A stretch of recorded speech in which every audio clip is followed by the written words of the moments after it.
the Madden Curse. The Madden Curse is a well-known theory in the sports world, particularly among NFL fans and sports gamers. The curse refers to a supposed jinx that affects NFL athletes who appear on the cover of the Madden NFL video game series. According to theorists, this curse often resulting in a significant decline in performance or injury in the season following their cover appearance. The Madden Curse began to gain traction with the 1999 edition of the game, featuring San Francisco 49ers running back Garrison Hurst.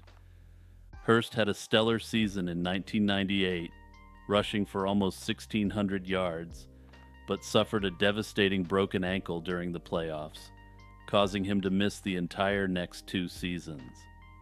This incident marked the beginning of what fans began to recognize as the Madden Curse. Over the years, several high-profile players have seemingly fallen victim to the Madden Curse. Barry Sanders, Madden 2000. Sanders appeared on the cover alongside John Madden and unexpectedly retired before the season began, at the height of his career. Michael Vick, Madden 2004. Vick broke his fibula during a preseason game, causing him to miss 11 games of that season. Brett Favre, Madden 2009.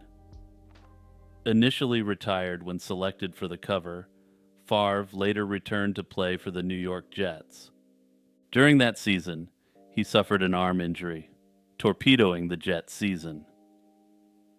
I note that these are but a few of the examples that have been cited, and the phenomenon has continued up to the present. Some argue that the curse can be explained by statistical phenomena such as reversion to the mean. This concept suggests that players who have exceptional seasons are likely to regress to their average performance levels due to the natural variability in athletic performance. Thus, the drop in performance following a Madden cover appearance might simply reflect a return to typical performance levels rather than a curse. To better illustrate this theory, imagine the reason why someone got on the Madden cover to begin with. The player who makes the cover is in general one of the hottest players in the league and is generally coming off an extremely hot season. Once their quote-unquote hot hand cools, they will see a decrease in performance and may take extra risks or go harder in training or games to live up to expectations. That said, the curse has not struck everyone who has appeared on the cover. For instance, Tom Brady appeared on the cover of Madden 18 and continued to perform at a high level, leading the New England Patriots to the Super Bowl. Similarly, Patrick Mahomes graced the cover of Madden 20 and not only avoided injury but also led his team to a Super Bowl victory. If you follow football at all, you could safely say that Patrick Mahomes has been anything but cursed since this appearance. And I believe I can say this with certainty at this point. Tom Brady is the GOAT, and Patrick Mahomes is the only person capable of snatching that title. That said, if you believe in the curse, there's a possible rational explanation for the curse not striking these two incredibly talented players. Unlike the others who were chosen on the basis of 1 or 2 hot seasons, these two are such significant statistical outliers that a regression to the mean doesn't apply to their talents. All that said, the debate over the Madden Curse's validity remains a popular topic. Some view it as a genuine jinx, while others see it as a series of coincidences or statistical anomalies. I'll take this moment to throw a Hail Mary pass of a theory as to the Madden Curse. The players who are put on the Madden cover may take up an increased interest in video games due to their inclusion on the cover. This could lead to time away from training and more sedentary time generally, making them more prone to injury or poor performance. Also, it appears that appearing on the cover does entail doing some promotional work for the series, beyond simply being on the cover. This again would take time away from training. Let me know your thoughts on my Hail Mary pass theory in the comments, or propose your own theory in the comments, or on Discord. The mysterious disappearance of William and Margaret Patterson. On March 5, 1957, William and Margaret Patterson seemingly vanished without a trace from their home in El Paso, Texas. The couple was well known in El Paso. William, 52, owned Patterson Photo Supply, a successful photography equipment store. Margaret, 42, assisted him in the day-to-day operation of the business. They lived a comfortable life, owning a luxurious home at 3000 Piedmont Drive, a Cadillac, and a boat. The Pattersons were living their American dream. On the evening of their disappearance, a neighbor, Jerry Cash, visited their home to deliver Girl Scout cookies. She reported that Margaret seemed very upset, and William appeared unhappy with the visit. This was the last confirmed sighting of the couple. The next day, their house was found in a state of complete disarray. Dishes from the previous night's meal were still in the sink, and several items, including expensive clothing left at the cleaners, had been abandoned without any further instructions. One of the peculiar aspects of the case was the discovery of their Cadillac being driven by Doyle Kirkland, an employee of Patterson's store. Kirkland claimed that William had asked him to take the car for maintenance as they were going on a vacation. This immediately raised suspicions, but no concrete evidence linked Kirkland to their disappearance. Adding to the mystery, Herbert Roth, the Pattersons' accountant, received a telegram on March 15, 1957, purportedly from William. This telegram instructed him to manage the couple's affairs, including selling their mobile home and hiring Kirkland as the new store manager. To interject, this makes me less suspicious of Doyle Kirkland. This appears to have been quite a blatant attempt to frame him as being involved in the disappearance. The telegram, however, was sent from Dallas via a phone call, which meant it could have been placed by anyone. Over the years, various theories have emerged regarding the couple's fate. Some believe they fell victim to foul play due to their secretive nature and William's reported infidelity with a young woman named Estefana Arroyo Morfin. Morfin had stated that William had mentioned needing to disappear soon, though she later retracted this statement. Another theory posits that the Pattersons were involved in espionage activities and left to avoid repercussions. Some witnesses claim to have seen the couple in Mexico City years after they vanished, but these sightings were never confirmed. In the following decades, various investigators revisited the case, but no new substantial evidence came to light. Theories have continued to abound, including speculation about their possible new lives under assumed identities, or being victims of a crime that was never uncovered. Also, there is a theory that they were abducted by aliens, or that their ghosts continue to haunt their old house. At this point, I suspect that their disappearance will never be solved. Every potential suspect would either now be deceased or be well into their 80s at youngest. Personally, I'm somewhat surprised this case is so obscure, given the bizarre circumstances surrounding their disappearance. The Eye of the Sahara. The Richat structure, commonly known as the Eye of the Sahara, is a remarkable geological formation in Mauritania, visible from space with concentric rings resembling a giant bullseye. Discovered in the mid-20th century, its origins and formation have intrigued scientists and sparked various theories. Historically, the Richat structure was first described in the 1930s and 1940s. Initial theories suggested it might be an impact crater due to its circular shape. However, subsequent geological studies in the 1950s and 1960s debunked this theory, revealing no evidence of shock metamorphism, which would indicate a meteorite impact. Instead, research has shown that the structure is a result of complex geological processes, including erosion, volcanic activity, and salt formations. The formation spans about 50 kilometers in diameter, with its layered sedimentary rock formation prominently laid out in concentric circles. These layers provide valuable insights into the Earth's geological past. The outer rings consist of resistant rock, while the inner rings, made up of softer rock, have eroded more quickly over time. This differential erosion has contributed to the distinct appearance of the structure today. Studies utilizing satellite imagery and advanced geological research have further confirmed that the Eye of the Sahara is an uplifted dome. This indicates that it was formed through natural terrestrial processes rather than meteorite impacts.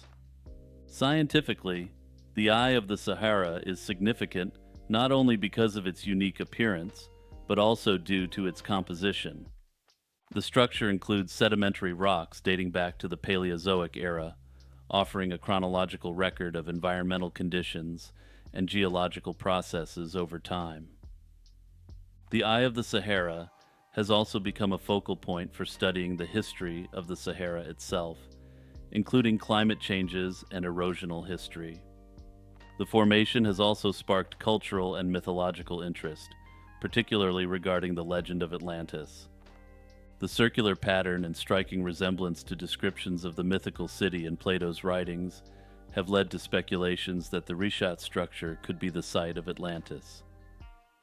While these ideas are captivating, scientific evidence supports a natural geological formation rather than remnants of an ancient civilization. Its impressive visibility from space has made it an important landmark for astronauts and an icon of Earth's natural beauty. The Doubletree of Casoro. The Doubletree of Casoro stands as a remarkable natural phenomenon located between the towns of Grana and Casoro in Italy. Also, if you're just listening to this video, you will likely want to take a look at this extremely odd tree. To say it looks unnatural is a bit of an understatement, but it also looks quite unique and beautiful.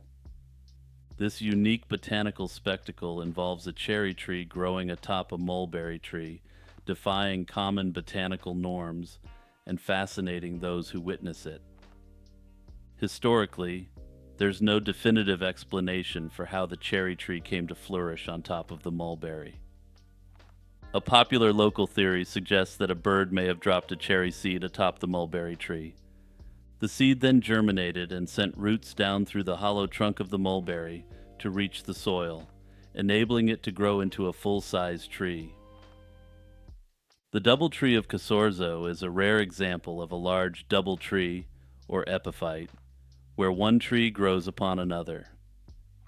While it's common for small plants like mosses or ferns to grow this way, the scale seen with this tree is extraordinary. Even generally larger trees can exhibit this phenomenon. In general, when this occurs, the quote, double tree does not reach anywhere near its full growth potential. The cherry tree on top reaches a significant size, suggesting that it has managed to tap into a sufficient water and nutrient supply through its unusual growth form. The two trees together create a striking visual, with the cherry tree's branches spreading wide above the supportive mulberry. Mysteries and local stories add to the allure of the Doubletree of Casoro, making it a subject of curiosity and a symbol of nature's persistent and adaptive qualities. Some have suggested that the tree contains special spiritual powers, or that the tree potentially represents ongoing influence of a local pagan god or goddess. The Babysitter and the Man Upstairs is a chilling urban legend that has been told and retold over decades, evolving with each iteration. The legend typically involves a babysitter receiving unnerving phone calls that escalate in threat, culminating in the revelation that the calls are coming from inside the house. The tale is believed to date back to at least the 1960s, though it may have earlier roots. One of the most commonly cited inspirations is the tragic case of Jeanette Chrisman, a 13-year-old girl who was babysitting in Columbia, Missouri in 1950. On a stormy night, she faced a terrible fate that has since been linked to urban legend. The specifics of her story, a young girl, a vulnerable situation, and a home invasion, mirror the core elements of the urban legend. The urban legend has influenced a variety of media and has been adapted into movie form on a number of occasions. These films encapsulate the terror of being watched and the invasiveness of the home being breached, themes central to the legend. The legend also reflects societal anxieties, particularly around the roles and vulnerabilities of teenage girls. Babysitting, a common job for teenage girls, represents a transitional phase of independence and responsibility. Both parents and the teenagers themselves express a certain uncertainty about being in an unfamiliar environment. The story often serves as a cautionary tale about the dangers lurking in seemingly safe environments, emphasizing the importance of vigilance and caution.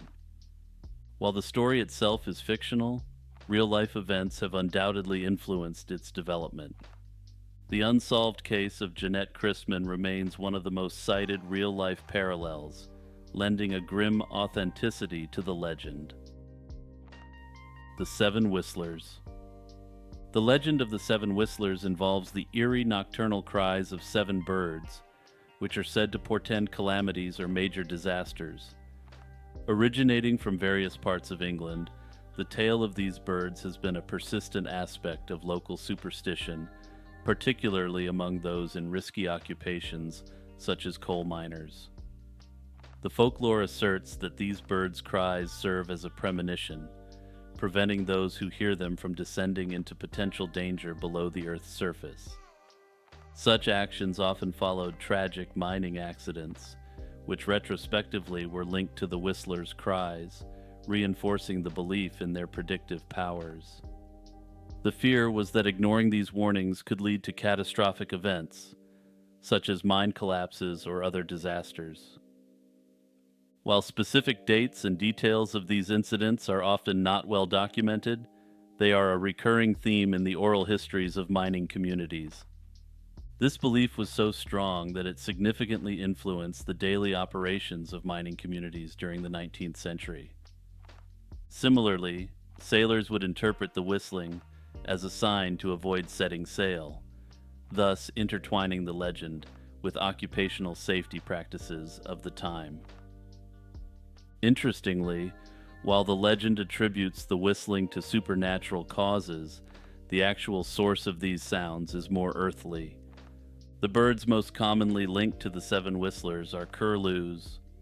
Curlews are known for their distinctive and haunting calls, which could easily be misinterpreted as eerie warnings in the quiet of the night. The Eurasian curlew, once widespread across the UK, has seen its numbers decline significantly, adding a layer of poignancy to the legend. Today, efforts are underway to conserve these birds and their habitats, reflecting a shift from superstition to science and conservation. Despite scientific explanations, the story persists in cultural memory, blending natural history with supernatural elements. The Tanifa of the Waikato River. The Tanifa of the Waikato River holds a significant place in Maori mythology and the cultural landscape of New Zealand. Tanifa are supernatural creatures often described as water beings akin to dragons and serpents in other cultures. They are deeply ingrained in the lore surrounding the Waikato River, embodying both protective and threatening aspects. Tanifa are considered guardians by some, protecting tribes and their resources. They are revered and feared, often residing in dangerous or significant locations, such as rivers, lakes, and the sea.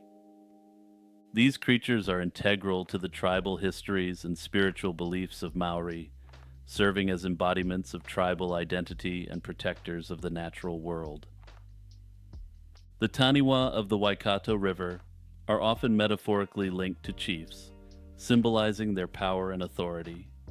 Historically, the Waikato River has been central to the life of the local tribes. It has provided food, transport, and spiritual sustenance. It is the longest river in New Zealand, playing a crucial role in the history and culture of the tribes. In contemporary times, Tanifa still influence decisions regarding development and conservation in New Zealand. For instance, in 2002, plans to realign a highway in Waikato were altered to avoid disturbing the lair of a Taniwa. This reflects ongoing respect and consideration for these beings in Maori and wider New Zealand society. Numerous stories highlight the dual nature of Taniwa, such as that of a Taniwa who began life as a shark and became a fierce protector and then a menace. Legends like these are intertwined with the physical and spiritual landscapes of the regions where Taniwa are said to dwell. The Gympie Pyramid is a controversial and mysterious structure located in Queensland, Australia. Despite its name, the Gympie Pyramid is not a true pyramid, but rather a series of terraced formations on a hillside near the town of Gympie. Its origins and purpose remain a subject of debate and speculation. The structure is traditionally referred to as a pyramid due to its stepped appearance. Some local legends and theories propose that it was constructed by ancient civilizations, such as the Egyptians or South Americans, suggesting a historical connection to the wider world. This idea was popularized by Rex Gilroy, Australian researcher and writer, well known in the realm of cryptozoology and alternative archaeology. In the 1970s, he asserted that the site might have been a part of a network of such structures globally, influenced by Egyptian or even otherworldly visitors. Skeptics and mainstream archaeologists, however, often dismiss these claims. Investigations and studies, including those by local historians and archaeologists, suggest that the terraces could be the remnants of more mundane agricultural practices by early Europeans. The most common theory is that Italian immigrants used the terraces for growing grapevines for winemaking, a much more mundane belief. The unusual stone arrangements and artifacts found in the area, which some believe hint at an ancient civilization, are often attributed to more recent activity. Adding to the mystery are various artifacts discovered in the vicinity of the pyramid, including unusual statues and carvings, which some argue depict non-Aboriginal themes. Notable among these finds is a so-called Lakshmi statue, claimed by some to be an ancient artifact, though others argue it's a more recent creation. If this was true, this would indicate that South Asian culture and religion was present in Australia in ancient times. Some have theorized that this could be connected to formerly Hindu regions of what is now Indonesia. Notably, while Hinduism used to be widespread throughout the Indonesia islands, the religion is now virtually extinct outside of Bali, where it remains the dominant form of spirituality. Further complicating the story are reports of paranormal phenomena, with some visitors claiming to experience unusual spiritual and sensory disturbances when visiting the site. Despite the fascinating tales and theories, no conclusive evidence has been presented to definitively explain the origins or purpose of the Gympie Pyramid. In my view, the real mystery here is why this is called a pyramid. The disappearance of the Flannan Isles lighthouse keepers. The Flannan Isles, located in the Outer Hebrides off the west coast of Scotland, are a group of rocky, uninhabited islands. The lighthouse on Island Moor was constructed in 1899 to ensure the safe passage of ships. It was a challenging posting due to the remote location and harsh weather conditions. In December 1900, the three keepers, James Duckett, Thomas Marshall, and Donald MacArthur, vanished from the lighthouse on Island Moor. The mystery began on December 15th, when the steamer Archtor noticed that the lighthouse was not operational. This was reported upon the ship's arrival in Leith. The relief vessel Hesperus was sent on December 20th, but was delayed due to bad weather and only reached the island on December 26th. Upon arrival, relief keeper Joseph Moore found the lighthouse empty. The gate and main door were closed, beds unmade, a stopped clock, and an overturned chair with an uneaten meal on the table. 2 of the 3 oilskins were missing, suggesting that the men had ventured out during a storm without proper protection. Robert Muirhead, superintendent of the Northern Lighthouse Board, who had recruited the men, conducted an official investigation on December 29th. He concluded that Ducat and Marshall had gone to secure equipment on the western landing during the storm, possibly to avoid being fined. Marshall had previously been levied a fine for losing equipment. It is believed they were swept away by a large wave, and MacArthur, noticing their absence, went out to look for them and met the same fate. Despite Muirhead's conclusions, numerous theories have emerged over the years. Some speculated that the men were taken by a giant sea serpent or whisked away by a ghost ship's crew. Others suggested abduction by foreign spies or that they were taken by aliens. And as long as we are entertaining less conventional theories of this case, I would like to propose that a Viking ship captained by Ivar the Boneless raided the lighthouse. Let's just say there was a dimensional slip involved. But back to more conventional theories, there were also suggestions that a fight broke out among the keepers. Given MacArthur's reputation for a hot temper, some believed he might have caused a confrontation that led to their disappearance. However, there is no evidence to support this theory. Another theory posits that the keepers staged their disappearance to escape debts or to start new lives elsewhere, but again, no evidence supports this idea. Despite extensive searches and investigations, no trace of the keepers was ever found. The lighthouse continued to operate with other keepers, but the mystery of the Flannan Isles has never been resolved. The disappearance of Mary Shotwell Little. Mary Shotwell Little, a 25-year-old secretary at Citizens and Southern National Bank, vanished on the night of October 14, 1965. She disappeared after dining and shopping with a co-worker at Lenox Square in Atlanta. Mary's evening began fairly typically, with nothing being out of the ordinary. She finished work, cashed a check, as was the style at the time, and met her co-worker for dinner at the Piccadilly cafeteria. After dinner, Mary walked back to her car, a 1965 Mercury Comet, which was parked in the Lenox Square parking lot. The next morning, when Mary failed to show up for work, concerns were raised. Her car was found in the same parking spot, but what was discovered inside sparked immediate alarm. Inside the car were 4 bags of groceries, her purse, and scattered articles of clothing, including her slip, underwear, and a stocking, some of which were neatly folded. Blood was found smeared on the steering wheel, the driver's side door, and the passenger seat, though in small quantities, suggesting a possible nosebleed.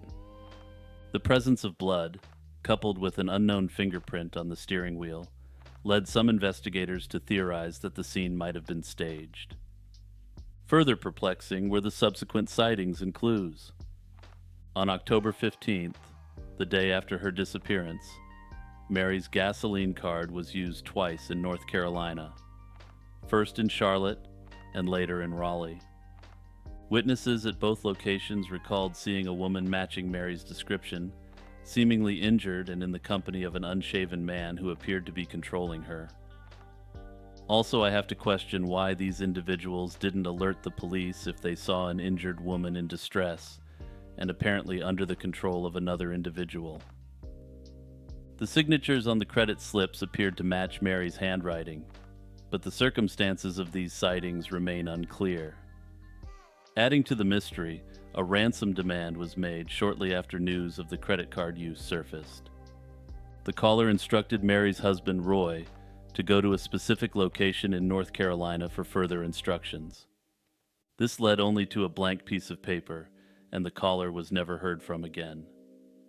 Investigators apparently suspected this might have been a hoax. However, this was never publicly confirmed nor denied. Speculation about Mary's disappearance was rife. Some theories suggested a link to a scandal at her workplace involving an affair or affairs, but no solid connection was ever made. Others pointed to unsettling phone calls Mary had received at work prior to her disappearance, and flowers from a secret admirer that were traced but led nowhere. Intriguingly, A possible connection emerged with the case of Diane Shields, another CNS Bank employee who was found dead in 1967 under mysterious circumstances. Both women had worked at the same bank and received flowers from anonymous senders shortly before their respective incidents. Despite extensive searches, which included hundreds of volunteers and aerial surveillance, no definitive trace of Mary Shotwell Little was ever found. The case remains open, with new leads occasionally emerging in the decades that followed. If you have any information about this case, please contact the Atlanta Police Department. Le Loyon is a mysterious figure whose sightings have intrigued and frightened residents of western Switzerland, particularly near the village of Mols.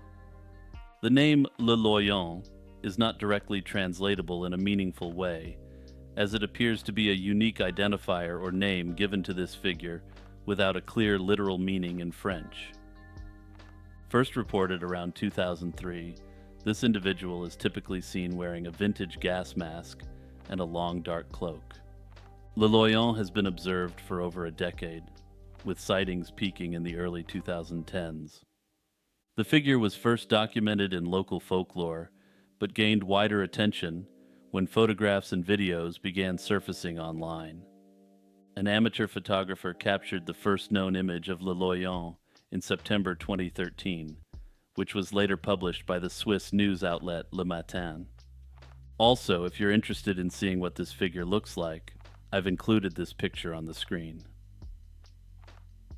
Witnesses consistently describe Le Loyon as a tall figure, over 6 feet in height, clad in heavy-duty boots and an antique gas mask that conceals their face entirely. Despite the eerie outfit, Le Loyon has never been reported to engage in violent or aggressive behavior. The true identity and motives of Le Loyon remain a mystery. Some believe Le Loyon is a hermit living a reclusive life in the woods, avoiding human contact and modern society. This theory suggests the figure might be a survivalist, or someone who has chosen to live off the grid. Another popular theory is that Le Loyon might be suffering from a mental illness, which compels them to dress in such an unusual manner. Authorities have expressed interest in finding Le Loyon, partly out of concern for their well-being, and to address the fear they instill in the community. Some speculate that Le Loyon could be hiding a physical disfigurement or skin condition. The gas mask and cloak could serve as a means to conceal their appearance and avoid unwanted attention. Given the figure's ghostly demeanor and the lack of clear, logical explanations, some locals and enthusiasts believe Le Loyon might be a supernatural entity. One local resident described an encounter where Le Loyon emerged silently from the woods, only to stare briefly and then walk away without a word. Another incident involved a family who stumbled upon the figure, causing the children to flee in terror. In another story, Le Loyon was seen clutching a bouquet of flowers, adding a bizarrely gentle twist to the otherwise frightening encounters. I note that this figure reminds me vaguely of the Mad Gasser of Mattoon, but without the gassing. Scarlet, the brave mother cat, is renowned for her extraordinary act of bravery on March 30th, 1996. A stray cat living in Brooklyn, New York, Scarlet gained worldwide fame for rescuing her 5 kittens from a burning garage. The fire had started in an abandoned garage, which was allegedly used as a crack house. Firefighter David Gianelli noticed Scarlet carrying her kittens out of the blaze, one by one, despite being severely burned herself. Her eyes were blistered shut, her paws and ears were burned, and her fur was singed. After ensuring all her kittens were safe, she collapsed from her injuries. Scarlet and her kittens were taken to the North Shore Animal League, where they received extensive medical care. Tragically, one of the kittens died a month later, due to a virus, but the remaining kittens and Scarlet recovered and were eventually adopted into loving homes. Scarlet was adopted by Karen Wellen, who had recently lost her own cat and felt a deep connection to Scarlet's story of survival and bravery. The story of Scarlet touched hearts globally, attracting over 7,000 adoption offers and numerous media stories. Scarlet's bravery earned her several awards, including a plaque from the Royal Society for the Prevention of Cruelty to Animals and other recognitions. She was diagnosed with a heart murmur and later battled lymphoma and hyperthyroidism. Despite these health issues, Scarlet lived a full life until her passing on October 11, 2008, at the age of 13. Her legacy continued through the Scarlet Award for Animal Heroism, created by the North Shore Animal League to honor animals that perform heroic acts. I note that some articles appear to question why a cat would behave in such a manner and risk her own life to save her kittens. Personally, I don't see this as much of a mystery. However, there was a school of thought which reduced animals to unthinking machine-like creatures, which was popular in the 20th century. Thankfully, this theory has gone the way of the dodo. During the American Civil War, a curious phenomenon known as Angel's Glow was observed after the Battle of Shiloh in April 1862. The Battle of Shiloh was one of the bloodiest encounters of the Civil War. As the fighting ceased and night fell, some of these wounded soldiers noticed their injuries glowing in the dark. Soldiers noticed that their wounds emitted a faint greenish-blue light at night, and these glowing wounds healed faster and had lower infection rates compared to non-glowing wounds.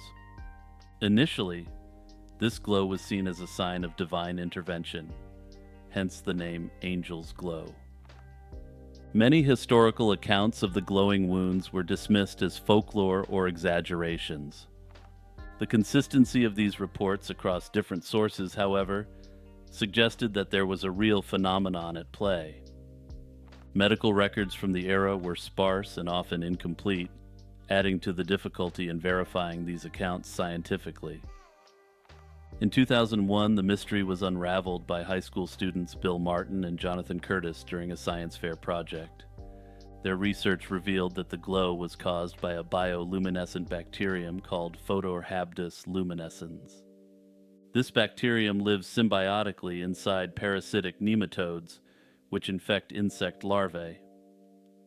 When these nematodes vomit the bacteria into the larvae, the bacteria release toxins that kill the host and other competing microorganisms. The bacteria then glow, producing the observed light. The key to understanding how these bacteria could affect human wounds lies in the environmental conditions of the Shiloh battlefield. The battle took place in early April, a period characterized by cool and wet weather. Soldiers lay wounded in muddy, damp conditions, which likely caused their body temperatures to drop, a state known as hypothermia. The cooler body temperatures created a suitable environment for P. luminescens to survive and thrive in their wounds. The bacteria's toxins would kill off harmful pathogens, reducing infection rates and promoting faster healing. Despite the unusual nature of this explanation, it aligns with the historical accounts of the battlefield conditions and the reports of glowing wounds. The bioluminescence not only served as a visual marker, but also indicated the presence of beneficial bacteria fighting off infections, thus increasing the soldiers' chances of survival. While the bacterial theory is widely accepted, it does not explain the full extent of Angel's Glow. Questions remain about how widespread this phenomenon was and whether it occurred in other battles under similar conditions. Documentation from other battlefields is sparse, leaving this question largely unanswered.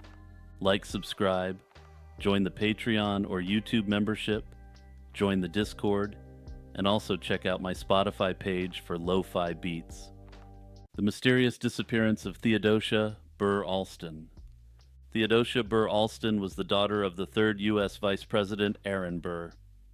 Born in June 1783 in Albany, New York, Theodosia was the only child of Aaron Burr and Theodosia Bartow Prevost to survive to adulthood. Renowned for her intelligence and education, she was prepared for a significant role in society, but instead became a symbol of one of history's great unsolved mysteries.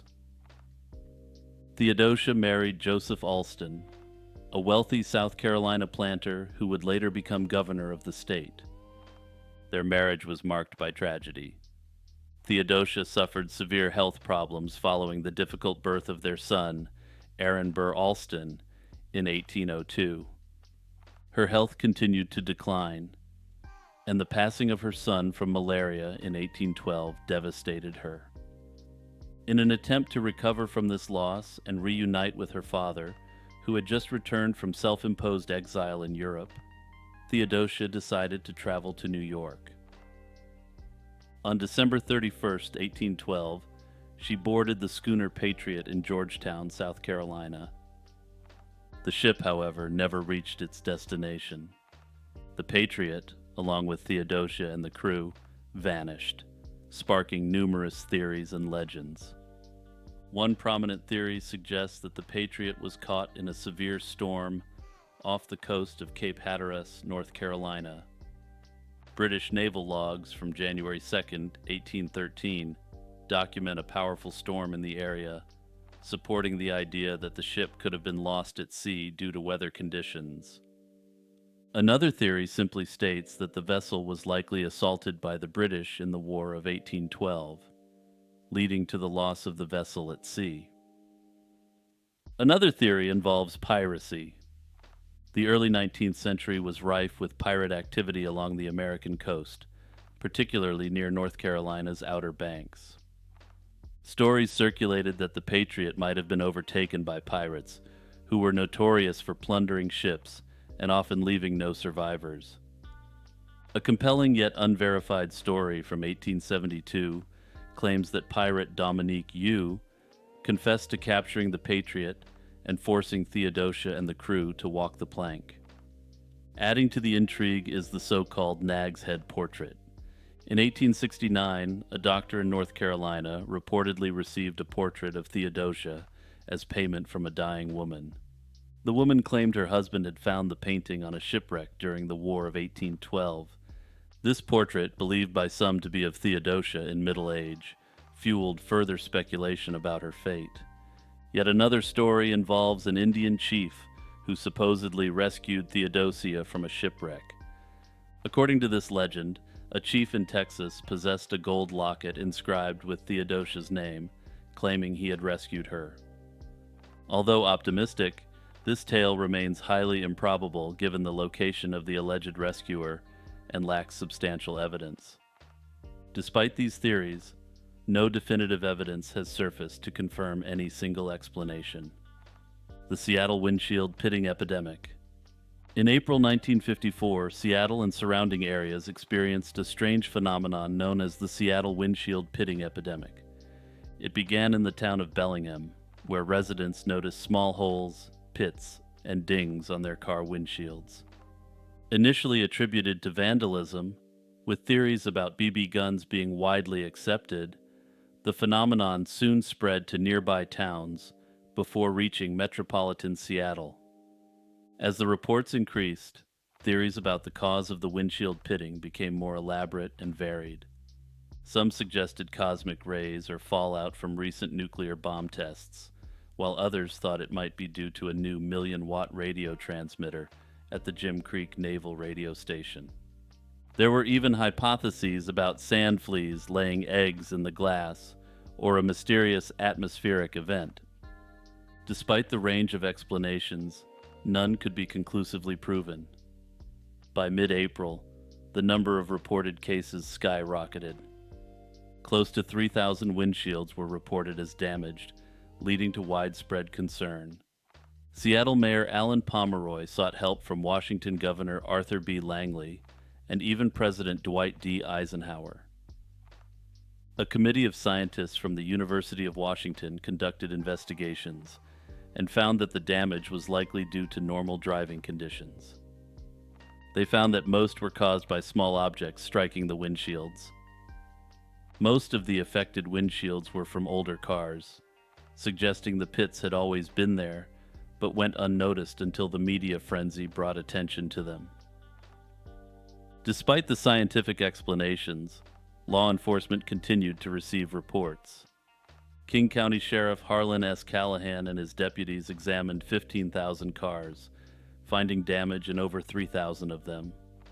They discovered odd pellets near some cars that reacted violently when a lead pencil was placed next to them, although the significance of this finding remained unclear. The situation was further compounded by the media, which played a significant role in amplifying public hysteria. As news outlets reported on the epidemic, more people began inspecting their windshields closely, leading to a surge in reported cases. This phenomenon appears to be a textbook example of collective delusion or mass hysteria. Social influence and media coverage is theorized to have caused people to perceive and report anomalies that they would otherwise overlook. The Seattle windshield pitting epidemic abruptly ended by mid-April 1954, as quickly as it had begun. The Phaistos Disc is an enigmatic artifact from ancient Crete that was unearthed in 1908 by Italian archaeologist Luigi Pernier in the Minoan Palace of Phaistos. This disc of fired clay is about 6 inches in diameter and features 242 stamped symbols, arranged in a spiral pattern on both sides. The Phaistos Disc dates back to the Middle or Late Minoan Bronze Age, approximately between 1850 BC and 1550 BC. It was found in a context that suggests it was part of a religious or ceremonial cache, alongside other Minoan artifacts, including a linear A tablet. The Minoan civilization, known for its advanced art and architecture, inhabited Crete and the surrounding islands during this period. This civilization made significant contributions to the cultural landscape of the Aegean world. Crafted from fine-grained clay, the disc is notable for its unusual method of production. The symbols were impressed into the soft clay using stamps, a technique reminiscent of movable type printing, which wouldn't be seen again until Gutenberg's press. The 45 unique symbols on the disc include images of people, animals, plants, and various abstract shapes. Common motifs are a bell, a walking man, and a cat's head. These symbols have sparked numerous debates regarding their meaning and the language they represent. Some symbols resemble those found in linear A and B scripts, as well as Anatolian hieroglyphs, suggesting a potential connection to other ancient writing systems. Despite extensive study, the disc's purpose and meaning remain speculative. Scholars have proposed a variety of interpretations, from a religious hymn dedicated to a goddess to a calendrical or astronomical tool. Gareth Owens, a prominent researcher, suggests the disc is a religious text dedicated to a pregnant goddess, tying it to Minoan religious practices. Other theories propose it as a legal document, a list of military or agricultural goods, or even a board game. Numerous attempts have been made to decipher the symbols, but no consensus has been reached. Some researchers believe it is a syllabary, a set of symbols representing syllables, while others argue for a logographic system, where symbols represent whole words or concepts.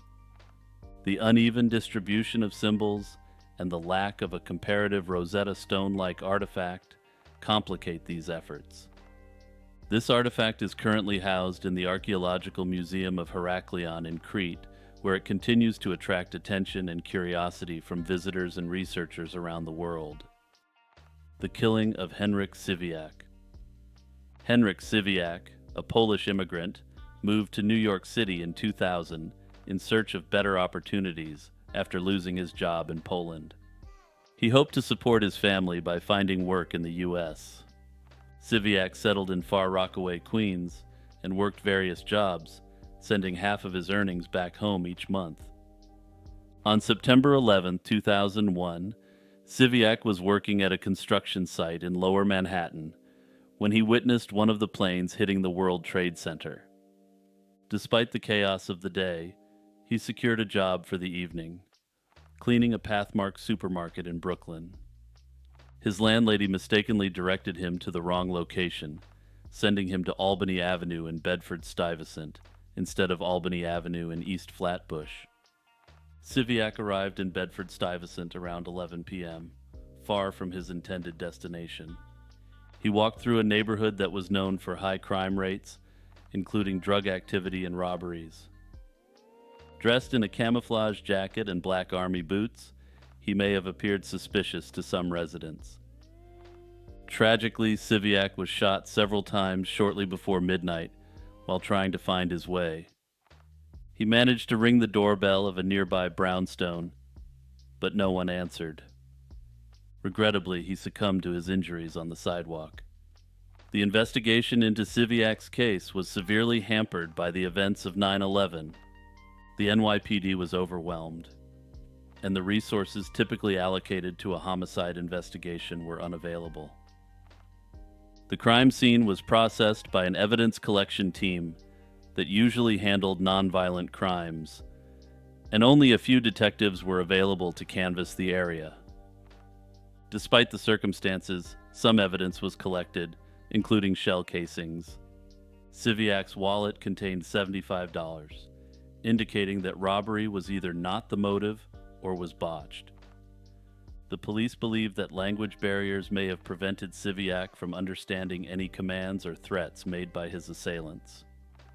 Theories about the motive behind Siwiak's shooting vary. Some speculate that his appearance and accent led to a fatal misunderstanding, possibly fueled by heightened tensions and suspicion following the terrorist attacks earlier that day.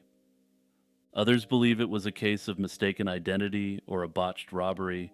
Still others believe it was the work of someone who knew that the police would be overwhelmed, and thus took the chance to opportunistically end Siwiak. In the years following the incident, no new leads or witnesses have emerged. The NYPD has continued to offer a reward for information, but as of now, the case remains unsolved. Princess Yongtai. Princess Yongtai was a significant figure during the Tang dynasty, renowned for her tragic life and mysterious end. She was the granddaughter of Emperor Gaozong and Empress Wu Zetian, and the seventh daughter of Emperor Zhongzong. Princess Yongtai was born as Li Xianhui in 684 AD, and despite her youth, she was married to Wu Yanji, a nephew of Wu Zetian, by the age of 16. Her beauty and wisdom were well recognized, making her a beloved figure in the imperial family. However, her life took a dramatic turn when she, along with her husband and brother, was implicated in a supposed conspiracy against Wu Zetian. This led to their abrupt end in 701, when Princess Yongtai was just 17 years old. The princess may have been forced to end herself, or she may have been put to death. However, an epitaph contained in her tomb indicates that she perished during childbirth, putting further question as to her COD. Following her demise, Princess Yongtai was initially buried hastily, but in 705, Emperor Zhongzong reclaimed the throne. Princess Yongtai was posthumously honored and reburied with great ceremony in the Qianling Mausoleum. Her tomb, discovered between 1960 and 1962, offers a rich tapestry of Tang Dynasty art and culture. The tomb's layout is grand, consisting of a main passage, multiple chambers, and intricate murals depicting court life, celestial diagrams, and figures of maids-in-waiting. The murals within Princess Yongtai's tomb are particularly notable for their depiction of Tang Dynasty elegance. They include images of the princess's retinue and celestial representations on the tomb's roof, symbolizing the integration of the deceased into the cosmos. Despite extensive looting, which began as early as the Five Dynasties period, many artifacts have been preserved, including ceramics, tri-colored figurines, and intricate carvings. It includes a pair of stone lions and ornamental columns outside, leading to a complex underground structure designed to mirror a luxurious residence. This setup was intended to provide comfort and honor in the afterlife, consistent with the beliefs and customs of the time. The true cause of Princess Yongtai's demise remains an enigma almost a millennia and a half later. Today, the tomb of Princess Yongtai remains a significant historical site located near Xi'an. The New England Vampire Panic. The New England Vampire Panic was a phenomenon that took place primarily in the 19th century across various states in New England, including Vermont and Massachusetts. This panic was largely fueled by the widespread tuberculosis epidemic, then known as consumption. Tuberculosis was a leading cause of illness and decimation in New England during the 1800s. Symptoms included severe weight loss, a pale complexion, and blood-filled coughing fits, making sufferers appear as though their life force was being drained away. Lacking medical understanding, communities sought supernatural explanations for the relentless spread of the disease. The vampire panic emerged from the belief that deceased TB victims were rising from the grave to drain the life from their living relatives. To halt the supposed vampire attacks, communities performed grisly rituals. These rituals included exhuming the bodies of the recently deceased to check for signs of vampirism, such as a relatively undecayed corpse or liquid blood in the heart. If these signs were found, the heart and other organs were removed and burned. Sometimes, the ashes were mixed with water and given to the sick to drink, in a desperate attempt to cure them. One of the most famous cases is that of Mercy Brown from Exeter, Rhode Island. In 1892, after Mercy's mother and sister died of tuberculosis, her brother Edwin fell gravely ill. The local community suspected Mercy, who had died and been buried just 2 months prior, of being a vampire. When Mercy's body was exhumed, it was found to be well preserved due to the cold winter, with clotted blood in her heart. Her heart was removed, burned, and the ashes were given to Edwin. Unfortunately, Edwin died soon after. Another case is that of Frederick Ransom from Vermont.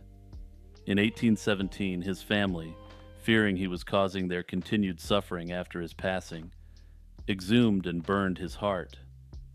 This practice, though more common among less educated communities, occasionally occurred even in affluent and educated families. In the 1990s, archaeologists discovered evidence of these rituals in a gravel pit in Griswold, Connecticut. Here, remains of a skeleton with signs of TB had been arranged in a skull and crossbones pattern, a practice believed to prevent the dead from rising. This case highlighted that the vampire panic was not just a series of isolated incidents, but a widespread cultural response to the epidemic. The rituals were likely influenced by European folk practices, brought over by immigrants, and adapted by local communities. This period coincided with other superstitions and fear-driven practices that arose from a lack of medical knowledge and the overwhelming desire to protect loved ones. The panic even caught the attention of the press and scholars of the time. The Providence Journal covered Mercy Brown's exhumation, and the story spread internationally, possibly influencing Bram Stoker's 1897 novel, Dracula. Baba Vanga. Baba Vanga, often referred to as the Nostradamus of the Balkans, was a Bulgarian mystic renowned for her predictions. Born Vangelia Pandiva on January 31, 1911, she lost her sight at the age of 12 after being swept away by a tornado, and subsequently found alive with her eyes covered in dirt and sand. Her journey into mysticism began in her teens when she reportedly helped her father locate a stolen sheep through a detailed description of its hiding place. By her early 30s, Vanga's reputation as a clairvoyant grew, and she began receiving numerous visitors, including politicians and celebrities, seeking her prophecies. Baba Vanga claimed her visions were given to her by invisible entities and described a process where she felt a presence, sometimes hearing voices which conveyed information. Among her most notable predictions, Vanga is said to have foreseen the September 11th attacks. In 1989, she predicted that, quote, American brethren will fall after being attacked by the steel birds. Innocent blood will be gushing. Many interpret this as a reference to the tragic events involving the World Trade Center. Another famous prophecy was her prediction regarding the Kursk submarine disaster in 2000 in Russia. Vanga claimed that Kursk would be covered with water and the whole world will weep over it, a statement made 2 decades prior. Vanga's predictions extended into global politics. She predicted that the 44th President of the United States would be African American, which came true with Barack Obama's election. She also spoke of Europe ceasing to exist by 2017, which some interpret as a prediction of Brexit. Baba Vanga also ventured into the realms of science and extraterrestrial life. She predicted significant scientific advancements, including a cure for cancer involving iron elements, and mentioned contact with extraterrestrial beings. She stated they would arrive on Earth and interact with humans. Despite the impressive accuracy attributed to some of her predictions, skeptics argue that many of these prophecies are either too vague or interpreted post hoc to fit events. There are claims that many predictions attributed to her were fabricated or misinterpreted due to translation issues from Bulgarian and other languages. Throughout her life, Vanga was studied by various Bulgarian and Soviet scientists who were apparently intrigued by her apparent abilities.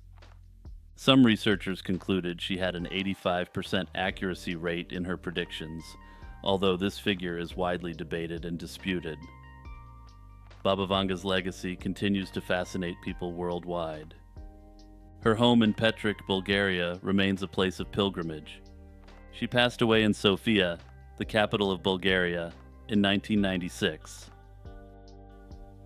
The birthday effect is a statistical phenomenon where an individual's likelihood of dying or getting into an accident appears to increase on or close to their birthday.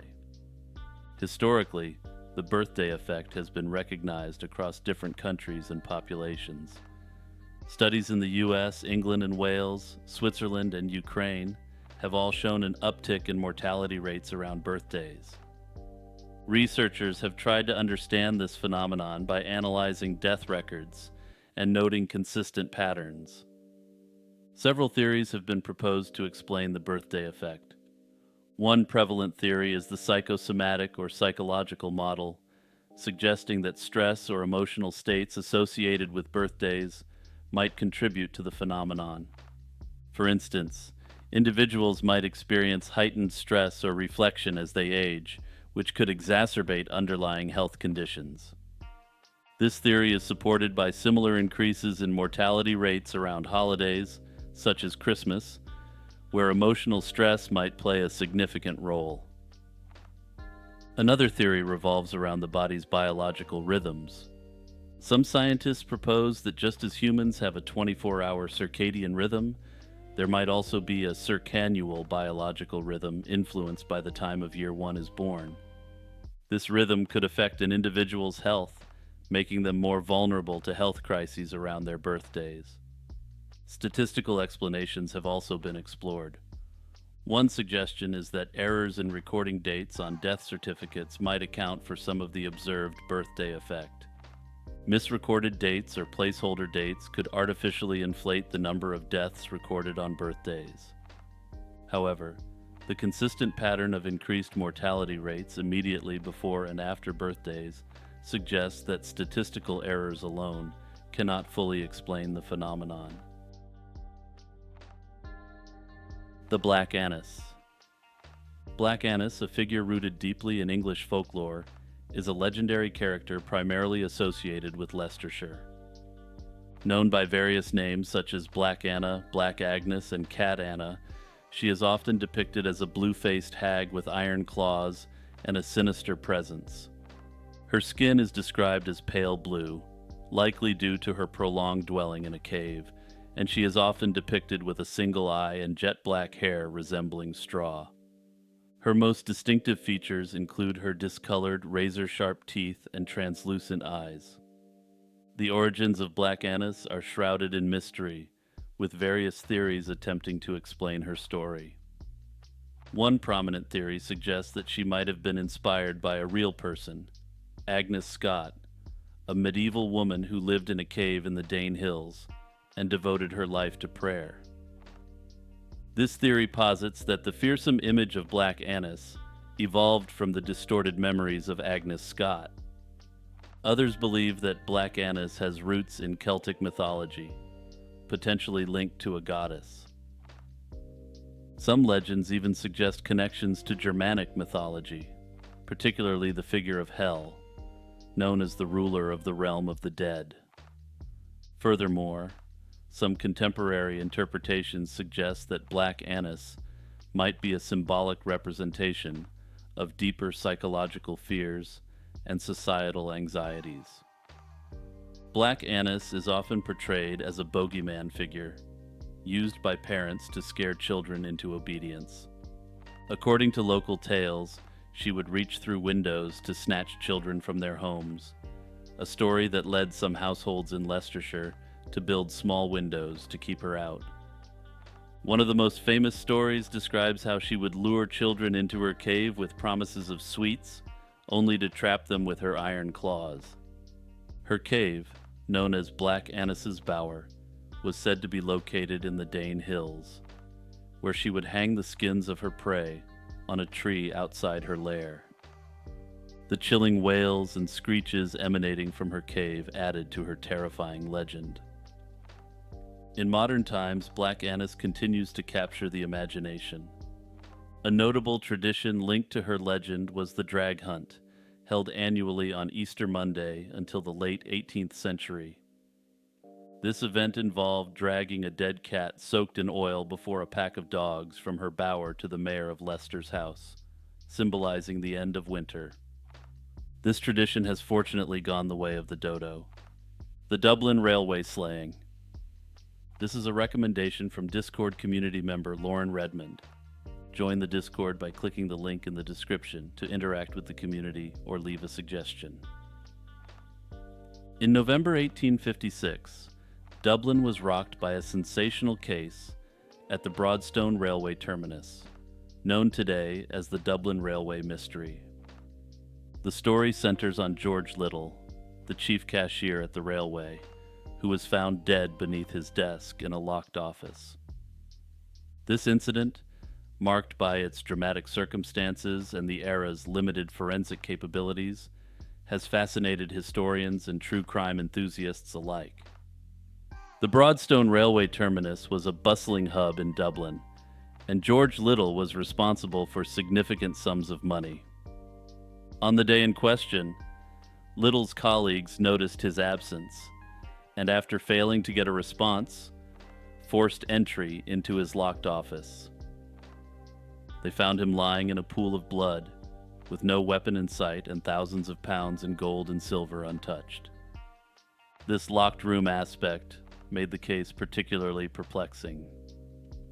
The investigation was led by Superintendent Augustus Guy, one of Ireland's most experienced detectives. Guy's approach was notably secretive, a stark contrast to the open methods preferred by Scotland Yard at the time. He restricted information flow to the press, aiming to avoid leaks that could hinder the investigation.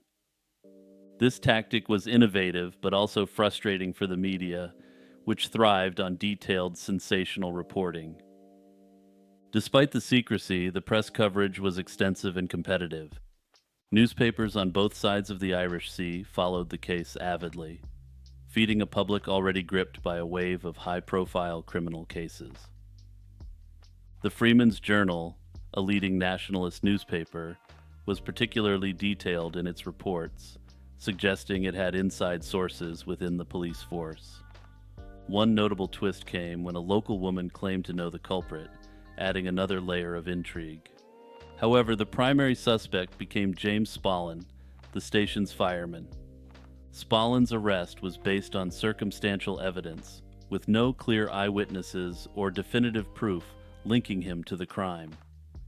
During the trial, which spanned a week in August 1857, the prosecution attempted to construct a narrative implicating Spallin. They highlighted inconsistencies in his statements and his potential motive, focusing on the financial irregularities at the railway station. Yet, the evidence was largely circumstantial, and the prosecution's case was weakened by premature and erroneous press reports claiming the suspect had confessed. Despite the prosecution's efforts, the trial ended with an unexpected verdict. The jury found Spallin not guilty, citing insufficient evidence to conclusively prove his guilt. No further suspects were ever tried in the case, and George Little's slaying has remained unsolved for a century and a half. Like, subscribe, join the Patreon or YouTube membership, join the Discord, and also check out my Spotify page for lo-fi beats. The true meaning of the name Nintendo. Nintendo was founded on September 23, 1889, by Fusajiro Yamauchi in Kyoto, Japan. Initially, the company operated under the name Nintendo Koppai and focused on producing handmade Hanafuda playing cards. These cards quickly became popular, especially within the Yakuza gambling circles due to their durability and elaborate designs. Fusajiro did not have a son to succeed him.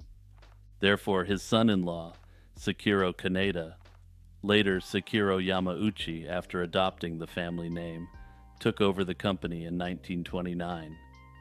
Sekiro moved the company to a new location and began modernizing its operations, including introducing assembly line production techniques and expanding the company's reach. In 1949, Hiroshi Yamauchi, Sekiro's grandson, took over the company at the tender age of 21. Hiroshi Yamauchi's tenure marked a transformative period for Nintendo. His bold leadership marked the change of this company from a regional player in card game manufacturing to a worldwide video game and entertainment behemoth. The name Nintendo is derived from Japanese characters that, when combined, are often interpreted to mean leave luck to heaven or leave luck in the hands of fate. The kanji characters Nintendo can be broken down into nin, meaning duty or responsibility, and ten, meaning heaven. The final character do translates to hall or shrine or perhaps way. While the exact meaning remains somewhat ambiguous and has been a topic of debate, the most accepted interpretation is about entrusting fortune to the heavens. However, this isn't the only interpretation. Another theory holds that Nintendo means the Temple of Free Hanafuda. This theory posits that the name may have been chosen to signify a place dedicated to the creation and distribution of Hanafuda cards. These cards were heavily restricted by the Japanese government until the 1880s, due to their association with gambling and criminal elements. The meaning of the name under this interpretation is thus very obvious. Nintendo is a place where Hanafuda cards can flourish after repression. Another theory suggests that the name didn't have a specifically intended meaning, but rather that it was simply chosen on the basis of the way it sounds to the Japanese ear. Nintendo itself has no official determinative stance on what the name means, but endorsed that the name likely means some variant of leave luck to heaven. The disappearance of Granger Taylor. On November 29, 1980, Granger Taylor, a mechanical genius from Duncan, British Columbia in Canada, disappeared under mysterious circumstances, leaving behind a cryptic note. Taylor's note claimed he was embarking on a journey aboard an alien spaceship and would return in 42 months.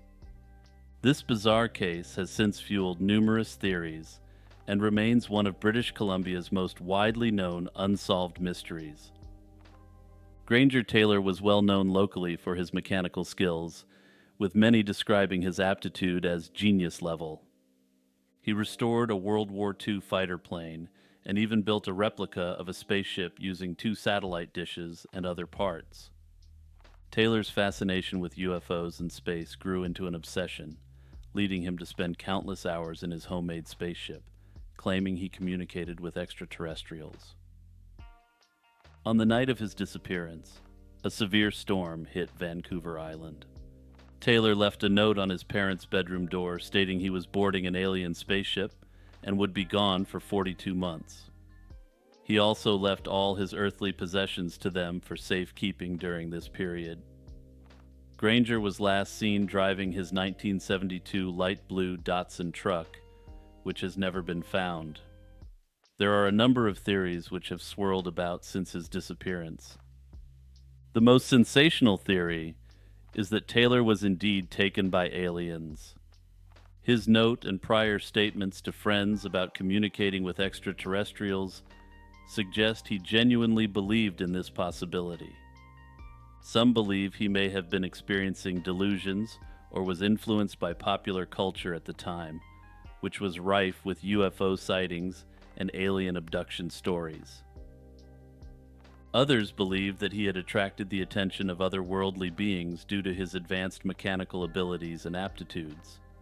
Another theory posits that Taylor's disappearance was linked to mental health issues. Observers speculate that he might have been suffering from undiagnosed schizophrenia or other mental health conditions, which could explain his intense obsession with aliens. Another theory states that he may have ended himself by his own hand. The discovery of truck parts and human bones in 1986 at a blast site on Mount Prevost has led some to conclude that Taylor might have done this using dynamite. Notably, he was known to have access to dynamite and other explosives. The remains found at the site were never conclusively identified as his due to the lack of DNA testing at the time, but clothing fragments were potentially a match. Another plausible theory is that Taylor accidentally died while handling dynamite, possibly intending to create a dramatic effect to simulate his departure on an alien spaceship.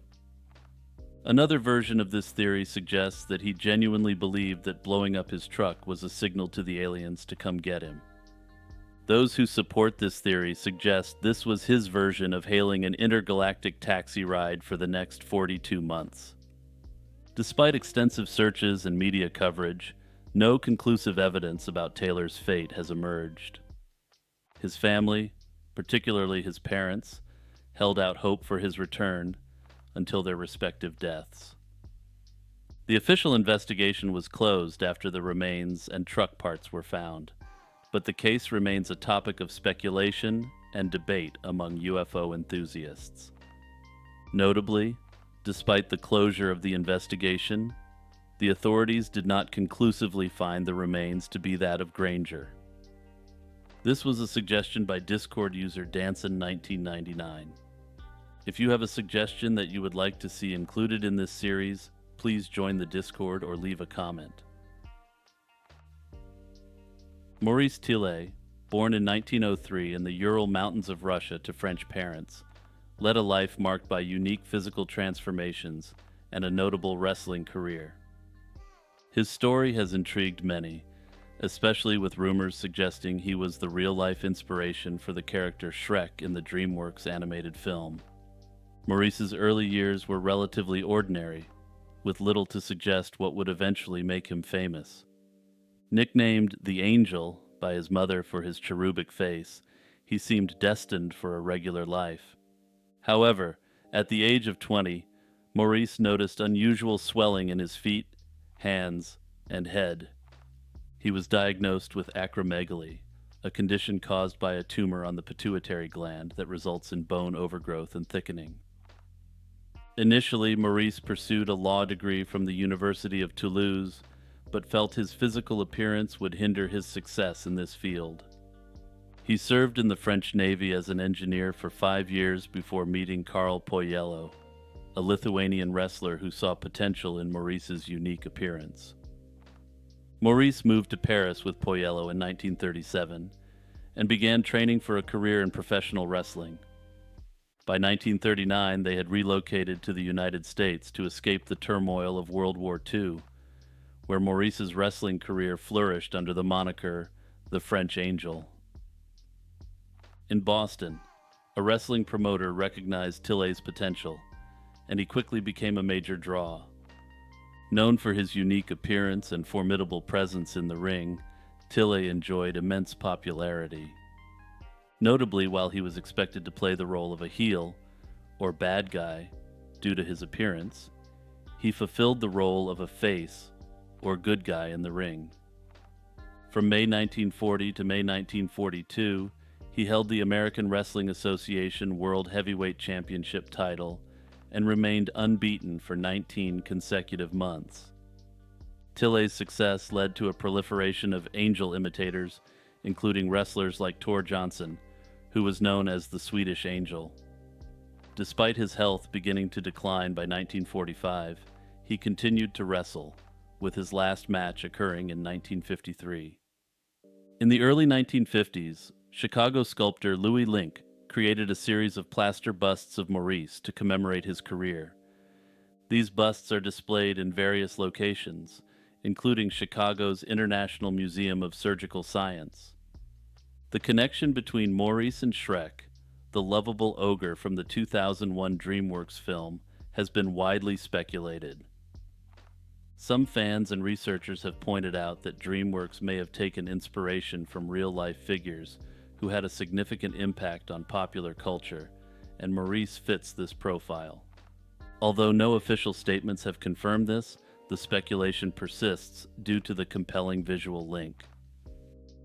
The Amityville Horror. The Amityville Horror is one of the most infamous haunted house stories in modern American folklore. The tale, which claims to be based on true events, centers around a house at 112 Ocean Avenue in Amityville, Long Island, New York. It gained notoriety due to a combination of true crime and alleged paranormal activities. The story begins with the DeFeo family. On November 13, 1974, Ronald Jr. reported that his parents and 4 siblings had been fatally injured in their home. He later confessed to committing the acts himself, claiming that voices in his head urged him to do it. This tragic event set the stage for the subsequent haunting claims. In December 1975, George and Kathy Lutz purchased the house at a significantly reduced price due to its grisly history. They moved in with their 3 children but fled just 28 days later, alleging that they had been terrorized by paranormal phenomena. The Lutz family described green slime oozing from the walls, strange odors, cold spots, and other disturbing occurrences. Following their departure, the story gained massive attention. A local TV station organized a psychic investigation led by Ed and Lorraine Warren, famed paranormal investigators. Despite dramatic claims of evil presences, little concrete evidence was found. The most famous piece of evidence from these investigations is a photograph that allegedly shows a ghostly boy. However, skeptics believe it was one of the investigators caught by the infrared camera. Jay Anson's book, The Amityville Horror, A True Story, published in 1977, claimed to be based on the family's real experiences. It quickly became a bestseller and was adapted into a successful horror film in 1979. The book and movie exaggerated and dramatized the Lutz family claims, solidifying the story's place in popular culture. Further doubt was cast when William Weber, Ronald DeFeo Jr.'s lawyer, admitted that he, along with the Lutzes, fabricated the story to gain publicity and money. Another layer of the story involves George's alleged dabbling in the occult, which his stepson Christopher believes contributed to the family's experiences. Despite being widely considered to be debunked, the Amityville horror story continues to have a significant following of true believers. In my view, the true story of the Amityville horror is so much worse than commonly told.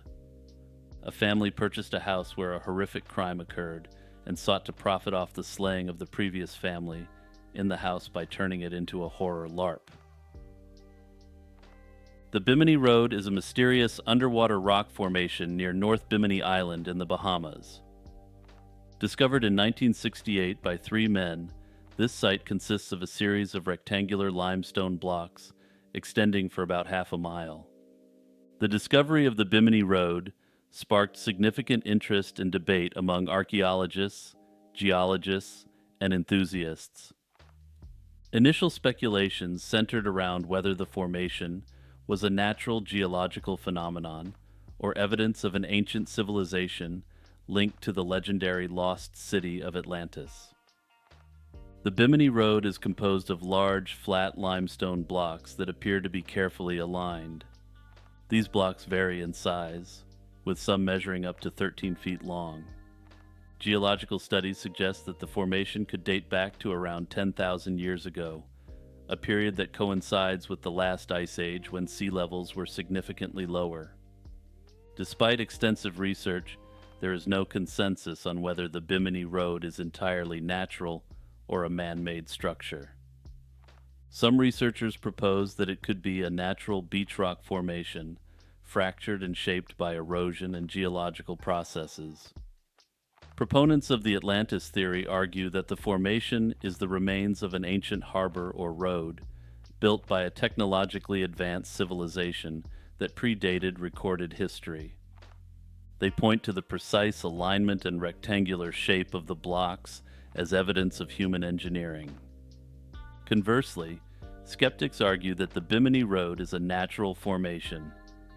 Studies have shown that similar formations exist in other parts of the world, where natural geological processes create structures that can be mistaken for human-made features. Carbon dating and other scientific analyses have often supported the natural formation theory, but the debate continues due to the enigmatic nature of the site. In popular culture, the Bimini Road is often associated with the broader mythos of the Bermuda Triangle and other unexplained phenomena. Datsueba. Datsueba, a prominent figure in Japanese folklore and Buddhist tradition, is known as the old woman who strips clothes. This terrifying figure is one of the gatekeepers of hell, alongside her male counterpart Kaneo. They guard the Sanzu River, which souls must cross after death.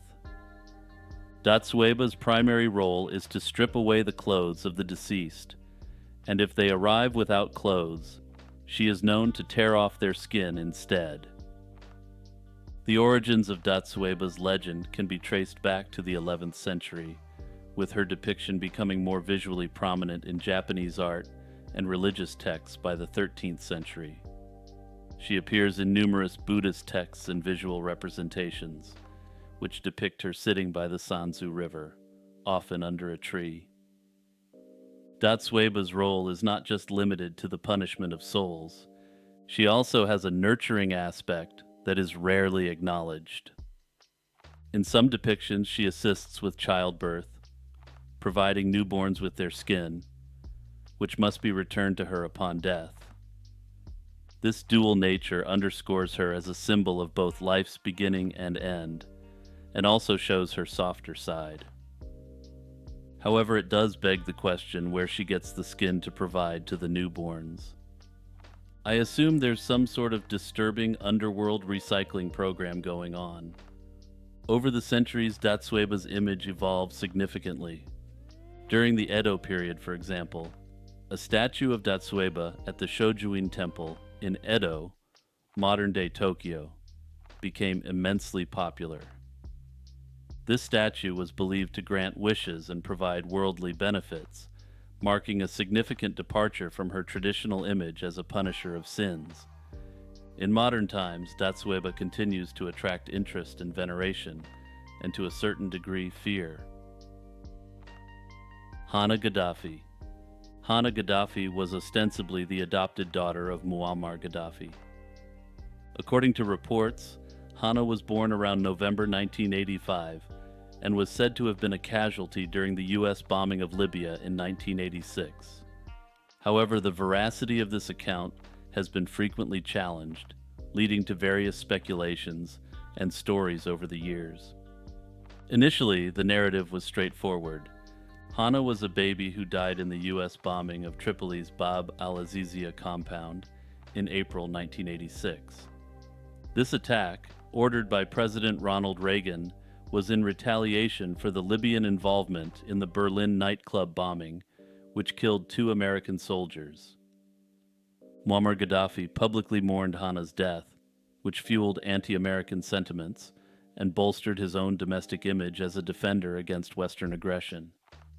However, questions arose when rebels overran Gaddafi's compound in 2011 during the Libyan civil war. Among the items found were photographs and documents suggesting that Hana might have survived the bombing and grown into adulthood. There were even medical records indicating she had become a doctor and worked at a Tripoli hospital. This evidence contradicted the long-standing story of her early demise. Further compounding the mystery were claims from Libyan officials and international sources that Gaddafi might have adopted another girl and named her Hana in memory of the first. Alternatively, it has been suggested that the entire narrative was a fabrication designed to garner sympathy and political support. Some reports even indicated that Hana was seen alive in subsequent years, with sightings as late as 1999 by Chinese officials. Further, in 2011, there was the discovery of her dental records in the London Libyan embassy after the fall of the Gaddafi regime. The complexity of Hana Gaddafi's story is emblematic of the broader enigma surrounding Muammar Gaddafi's regime. Gaddafi himself was a figure of contradiction and controversy, rising from humble Bedouin beginnings to become the autocratic ruler of Libya. He seized power in a bloodless coup in 1969, promising a socialist utopia, but his rule became increasingly violent, autocratic, and eccentric over the decades. The truth about Hana Gaddafi will likely never be known. Was she killed in the 1986 bombing raid, an innocent casualty of an imprecise method of attack? Was a subsequent child adopted and given the same name in honor of the first Hana? And perhaps most importantly, did Hana ever exist at all prior to the bombing? Or was she a post-air raid fabrication? If you want to support the channel further, join the Patreon or YouTube membership, join the Discord, and also check out my Spotify page for lo-fi beats. Illuminati, New World Order, commonly known as INWO, is a card game that was released in 1994 by Steve Jackson Games. The game is renowned for its focus on conspiracy theories and global domination, which has fueled numerous conspiracy theories surrounding the game since its inception. The premise of the game involves players taking on the role of various secret societies, competing to dominate the world through any means necessary. Players are expected to engage in activities including political manipulation, media control, and economic destabilization. One of the most compelling aspects of INWO is its seemingly prophetic card imagery.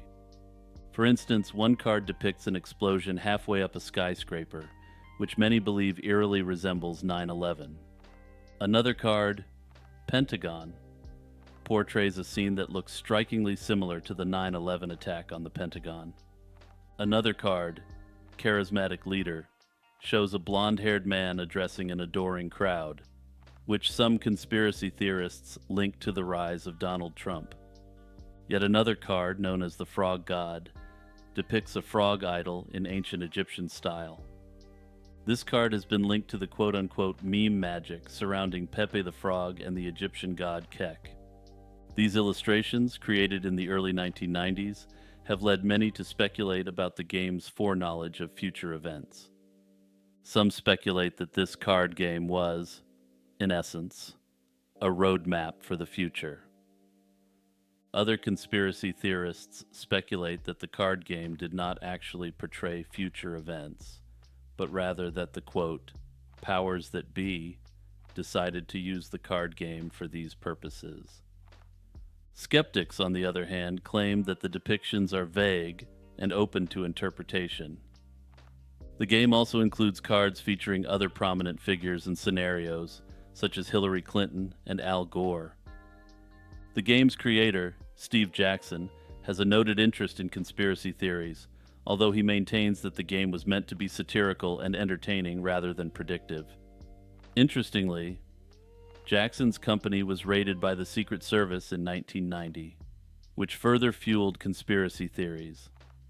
Some believe the raid was an attempt to suppress the game's revelations about secret societies. However, the official reason was that it was actually related to a hacking investigation involving one of Jackson's employees. The conspiracy theories surrounding this card game have become reinvigorated following the attempt on Donald Trump's life at a rally on July 13, 2024. One card, named Enough is Enough, pictures a man who some claim looks like Donald Trump, with his mouth open, looking impassioned.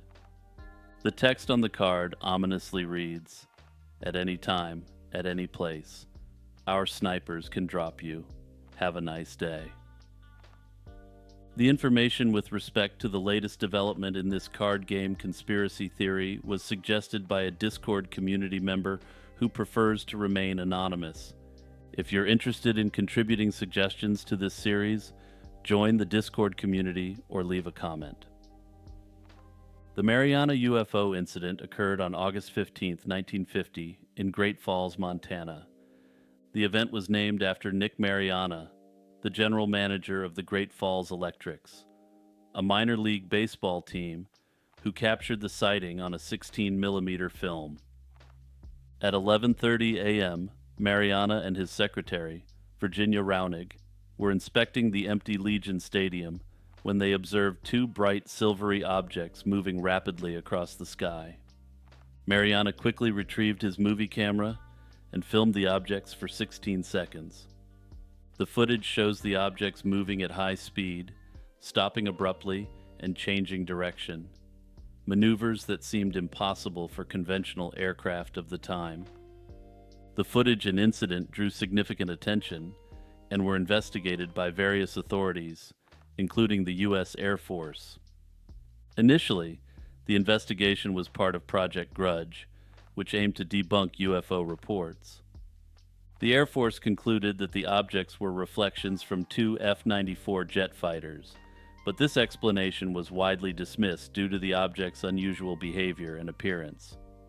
In 1952, the case was re-examined under Project Blue Book, a more extensive Air Force study of UFO phenomena. The Blue Book report suggested that the objects might have been caused by a refraction phenomenon due to temperature inversions. However, this too was criticized for not addressing the abrupt movements captured in the film. Nick Mariana claimed that the initial frames of his film, which allegedly showed the objects as spinning discs, were removed during an analysis by the Air Force. This claim added to the controversy and suspicion surrounding the incident. Over the years, various experts have analyzed the footage. Some have suggested that the objects were high-altitude balloons or experimental aircraft, while others have entertained the possibility of extraterrestrial craft. Some skeptics argue that Mariana might have misinterpreted ordinary objects or even fabricated parts of the story. However, the consistency of the witness accounts and the scrutiny of the film argue against a simple hoax.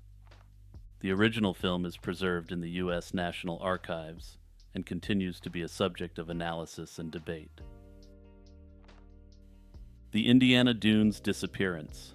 On July 2, 1966, Ann Miller, 21, Patricia Blau, 19, and Renee Bruhl, 19, disappeared in the Indiana Dunes State Park. The three women, all friends from suburban Chicago, drove to the Indiana Dunes State Park that morning. Miller parked her Buick in the lot, and the trio set up about 100 yards from the shoreline. Witnesses recall seeing the women leave their belongings on the beach around noon and enter Lake Michigan together. Subsequently, they were seen boarding a white boat with an unidentified man, described as being in his early 20s, with a tanned complexion and dark, wavy hair. The search for Miller, Blau, and Bruhl began 3 days later, on July 5th, after their families reported them missing. Park rangers found Miller's car with the women's personal items inside. Initial witness accounts, supported by home movie footage, suggested the women boarded a fiberglass trimaran-style boat and later a larger cabin cruiser. The final sighting of the women was reportedly on the beach, where they were seen walking and eating before being approached by another man who led them to the cabin cruiser. Despite extensive searches and investigations, neither the boats nor the men were ever identified. Exploring the women's backgrounds, investigators uncovered several intriguing details. All three were avid horse enthusiasts, and Miller and Blau were linked to men allegedly involved in criminal activities within the horse market. Notably, both these women were also rumored to be pregnant, potentially adding a layer of complexity to their disappearance. Some believe that Miller and Blau might have sought terminations, possibly facilitated by Ralph Largo Jr., who was seen at the park that day. Largo's family was known for providing these, and it's speculated that the women were taken to a boat for such procedures, where something went horribly wrong. Various theories have been proposed over the years, ranging from accidental drowning to voluntary disappearance. However, the idea of voluntary disappearance seems unlikely given the lack of subsequent contact with family and friends. Further, it seems unlikely that all three would choose to disappear without a trace and remain that way. The notion of an accidental drowning is challenged by the fact that both Miller and Blau were strong swimmers, capable of covering long distances. Further complicating the case were unverified sightings of the women and the discovery of debris from an apparent boat wreck near Lake Michigan shortly after their disappearance. Despite these leads, none yielded definitive answers. In the decades since, there have been numerous unconfirmed sightings and speculative connections to other cases, but nothing concrete has emerged to solve the mystery. The Ilkley Moor UFO Incident. The Ilkley Moor UFO incident centers on the experience of Philip Spencer, a retired police officer. He reported a close encounter with a UFO and an extraterrestrial being on December 1, 1987, while walking on Ilkley Moor in Yorkshire, England. Philip set out early in the morning with his camera, aiming to photograph strange lights reported in the area. As he walked across the moor, he encountered a small, green humanoid creature with large eyes and pointed ears. Acting on impulse, Spencer took a photograph of the being, which then fled. Spencer pursued the creature and witnessed a large domed UFO taking off from the moor and disappearing into the sky. Spencer's photograph of the alleged alien has been the subject of extensive scrutiny. The image, while blurry, showed a figure that did not match any known animal. Initial analysis by wildlife photography experts and further examination at Kodak Laboratories confirmed that the photograph was not tampered with. Spencer's experience did not end with the photograph. He reported feeling disoriented and noted that his compass was pointing south instead of north. Additionally, upon reaching the nearest village, he realized that the town clock indicated an hour had passed, although he felt only a short time had elapsed since his encounter. To retrieve more details about the incident, Spencer underwent hypnosis. During these sessions, he recounted being abducted by the beings he photographed and taken aboard their craft. He described a room filled with bright lights and advanced technology, and how he was examined by the entities. These hypnosis sessions added a layer of complexity to the case, providing a narrative of abduction and interaction with extraterrestrial beings. The public reaction to Spencer's story has been mixed.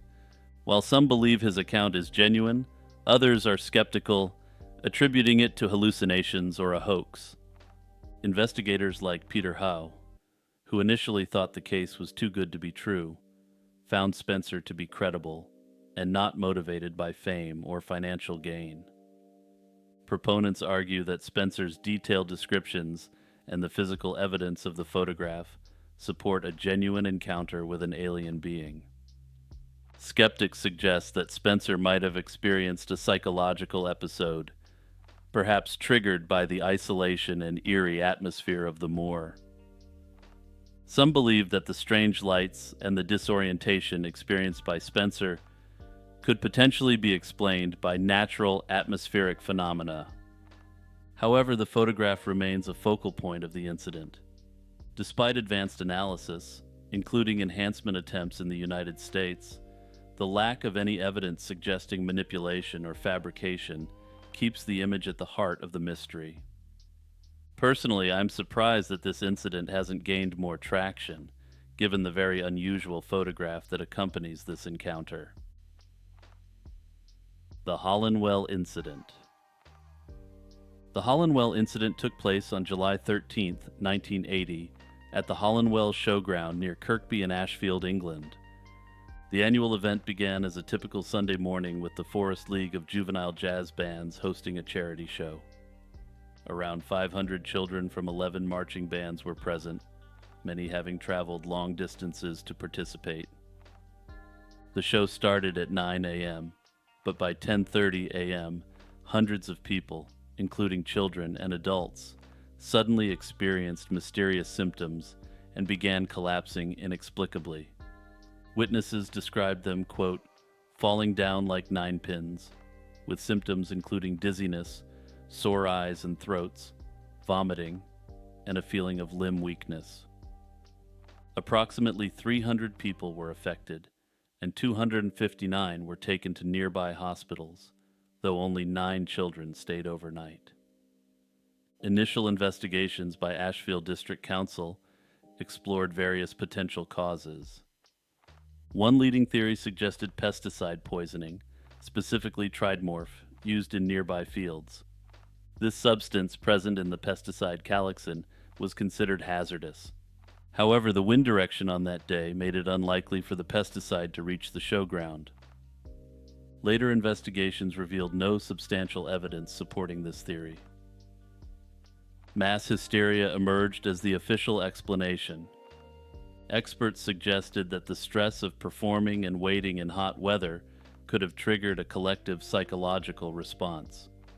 Despite this explanation, many people involved in the incident were dissatisfied, feeling their real symptoms were being dismissed. Alternative theories included exposure to high-frequency radio waves. A transmitter at a nearby gas depot was suspected, but no concrete link was established. Another idea involved a mystery bug, possibly the Coxsackie virus. However, this theory failed to explain the immediate onset of symptoms during the event.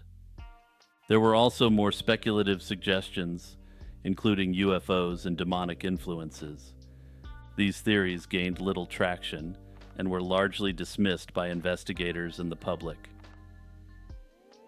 The aluminum wedge of Aiud, discovered in 1974 near Aiud, Romania, has stirred considerable intrigue due to its unusual characteristics and the circumstances of its discovery. Found 35 feet underground alongside 2 mastodon bones by workers digging along the Muirs River, the wedge's presence in such an ancient context raises significant questions. Aluminum was not discovered until 1808, and not produced in significant quantities until the late 19th century. The wedge itself is primarily made of aluminum, composing 89% of its material, alongside small amounts of copper, silicon, zinc, lead, and other elements. This composition is peculiar, given the context of its discovery. If it truly were as old as the mastodon bones, it would date back at least 11,000 years. This is a period long before human capability to process any metal whatsoever. Various theories have been proposed regarding the origin and purpose of the wedge. Some suggest it might be a part of an ancient, yet advanced civilization's technology, or even extraterrestrial equipment. However, these ideas often veer into the realm of pseudo-archaeology and are not widely accepted within the mainstream scientific community. More conservative hypotheses consider it a more recent artifact, possibly part of some 20th century machinery that somehow ended up buried alongside much older items. The wedge has been extensively tested in laboratories in Europe, where the aluminum nature of the wedge was confirmed.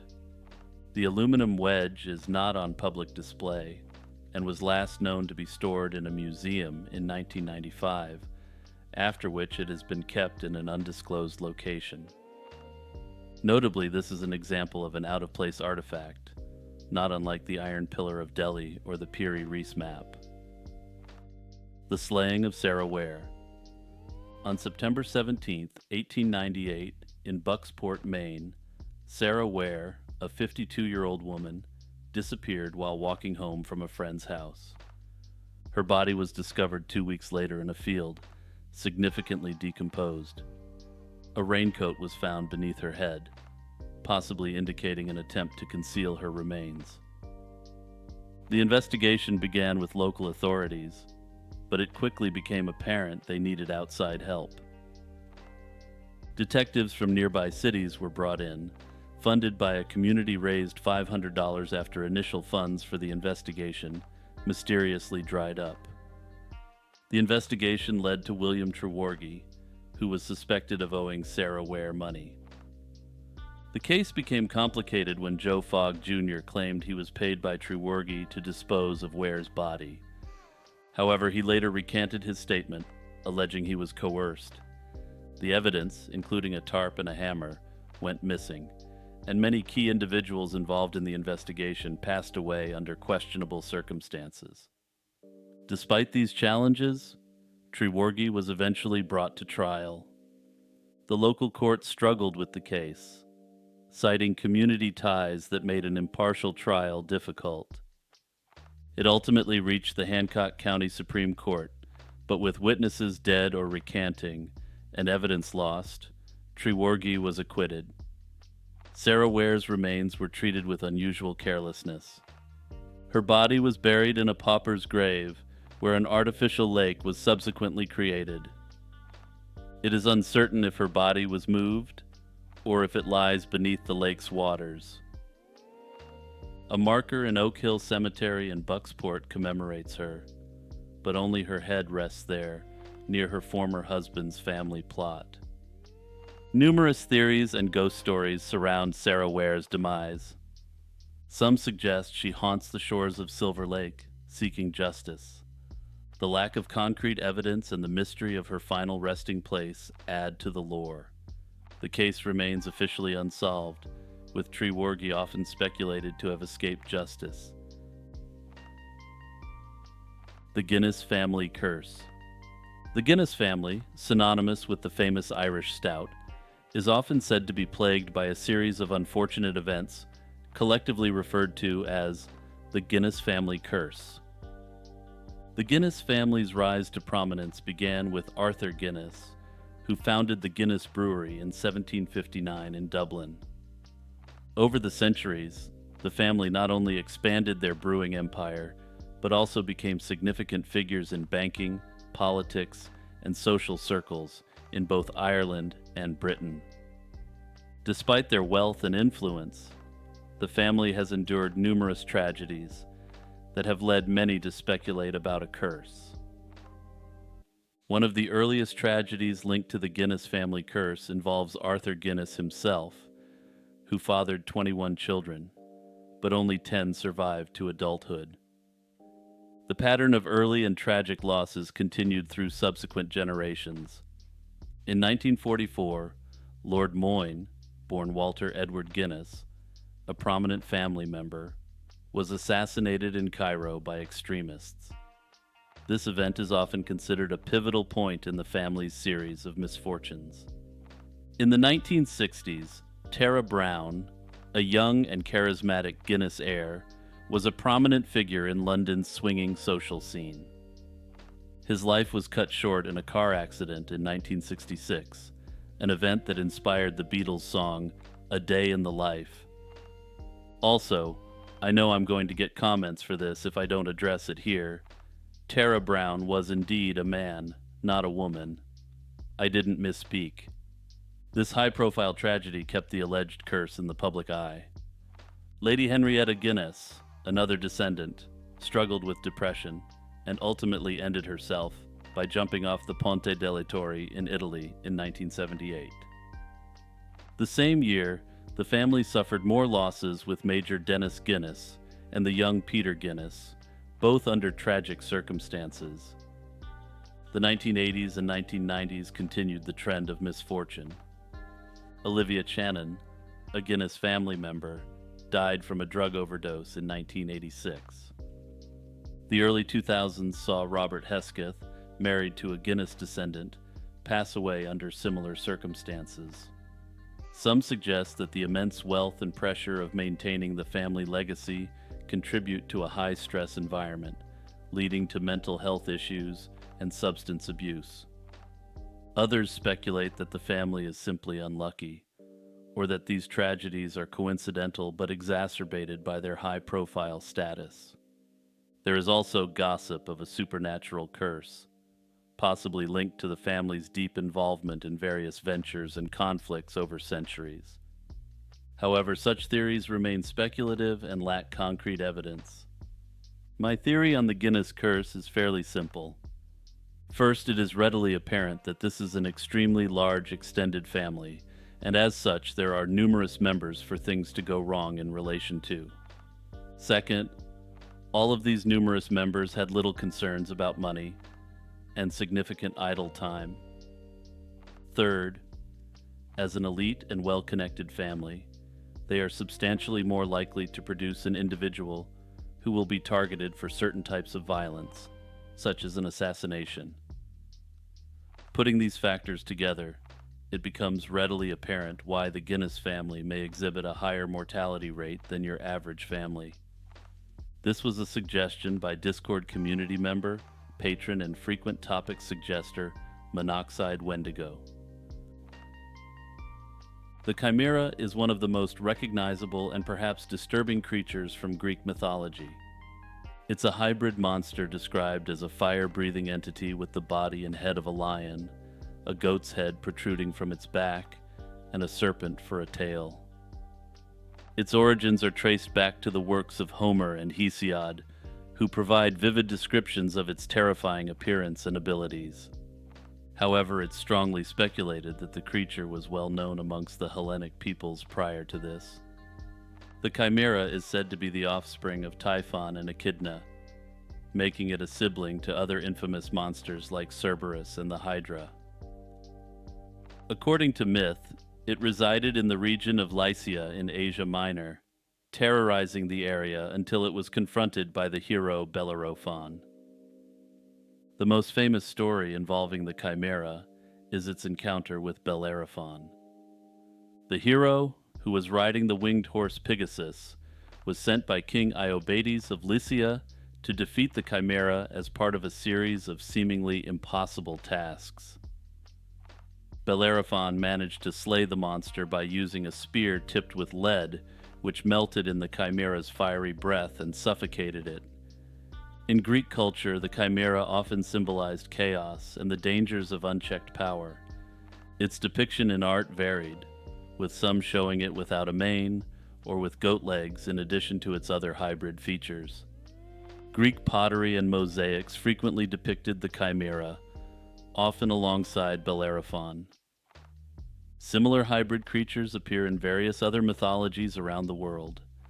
For instance, the Japanese Nue and the Chinese Pixiu share similarities with the Chimera, blending features from multiple animals into one fearsome entity. These parallels highlight a universal fascination with hybrid creatures across cultures. Additionally, the term chimera has been adopted in scientific contexts to describe organisms with mixed genetic material from different species.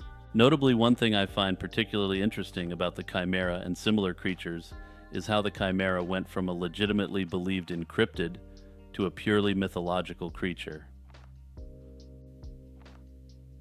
Ghouls. The concept of the ghoul originates from pre-Islamic Arabian folklore, where they were depicted as malevolent spirits or monstrous beings inhabiting desolate places such as graveyards. The Arabic term ghoul is derived from gala, meaning to seize, reflecting their predatory nature. These early ghouls were believed to have shape-shifting abilities, often appearing as beautiful women to lure unsuspecting travelers to their doom. Islamic texts and scholars also reference ghouls, although their existence is debated.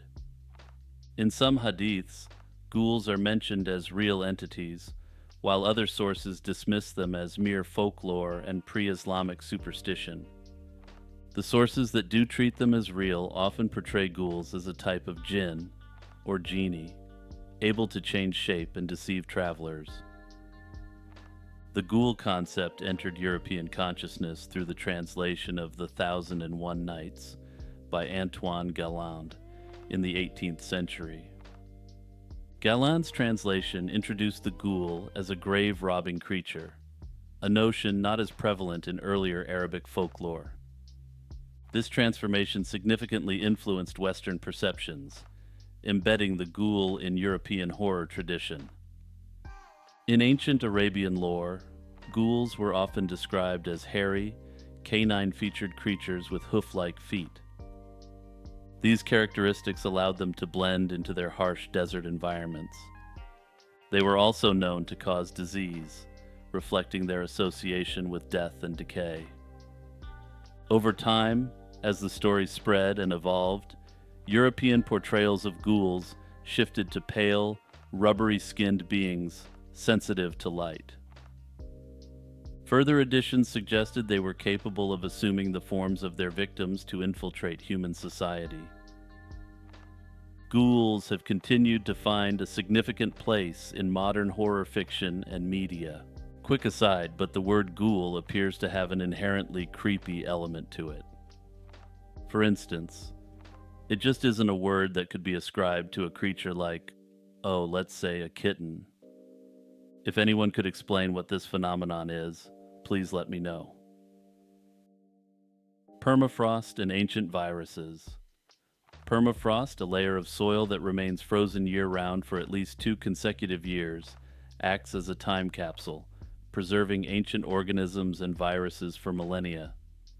As climate change accelerates the melting of permafrost, scientists are discovering and reviving ancient viruses, leading to concerning findings about these zombie viruses. In 2014, researchers revived Pithovirus sibericum, a 30,000-year-old virus found in Siberian permafrost. This virus, much larger than typical viruses, infects amoebas, but poses no threat to humans. In subsequent years, scientists discovered even older viruses.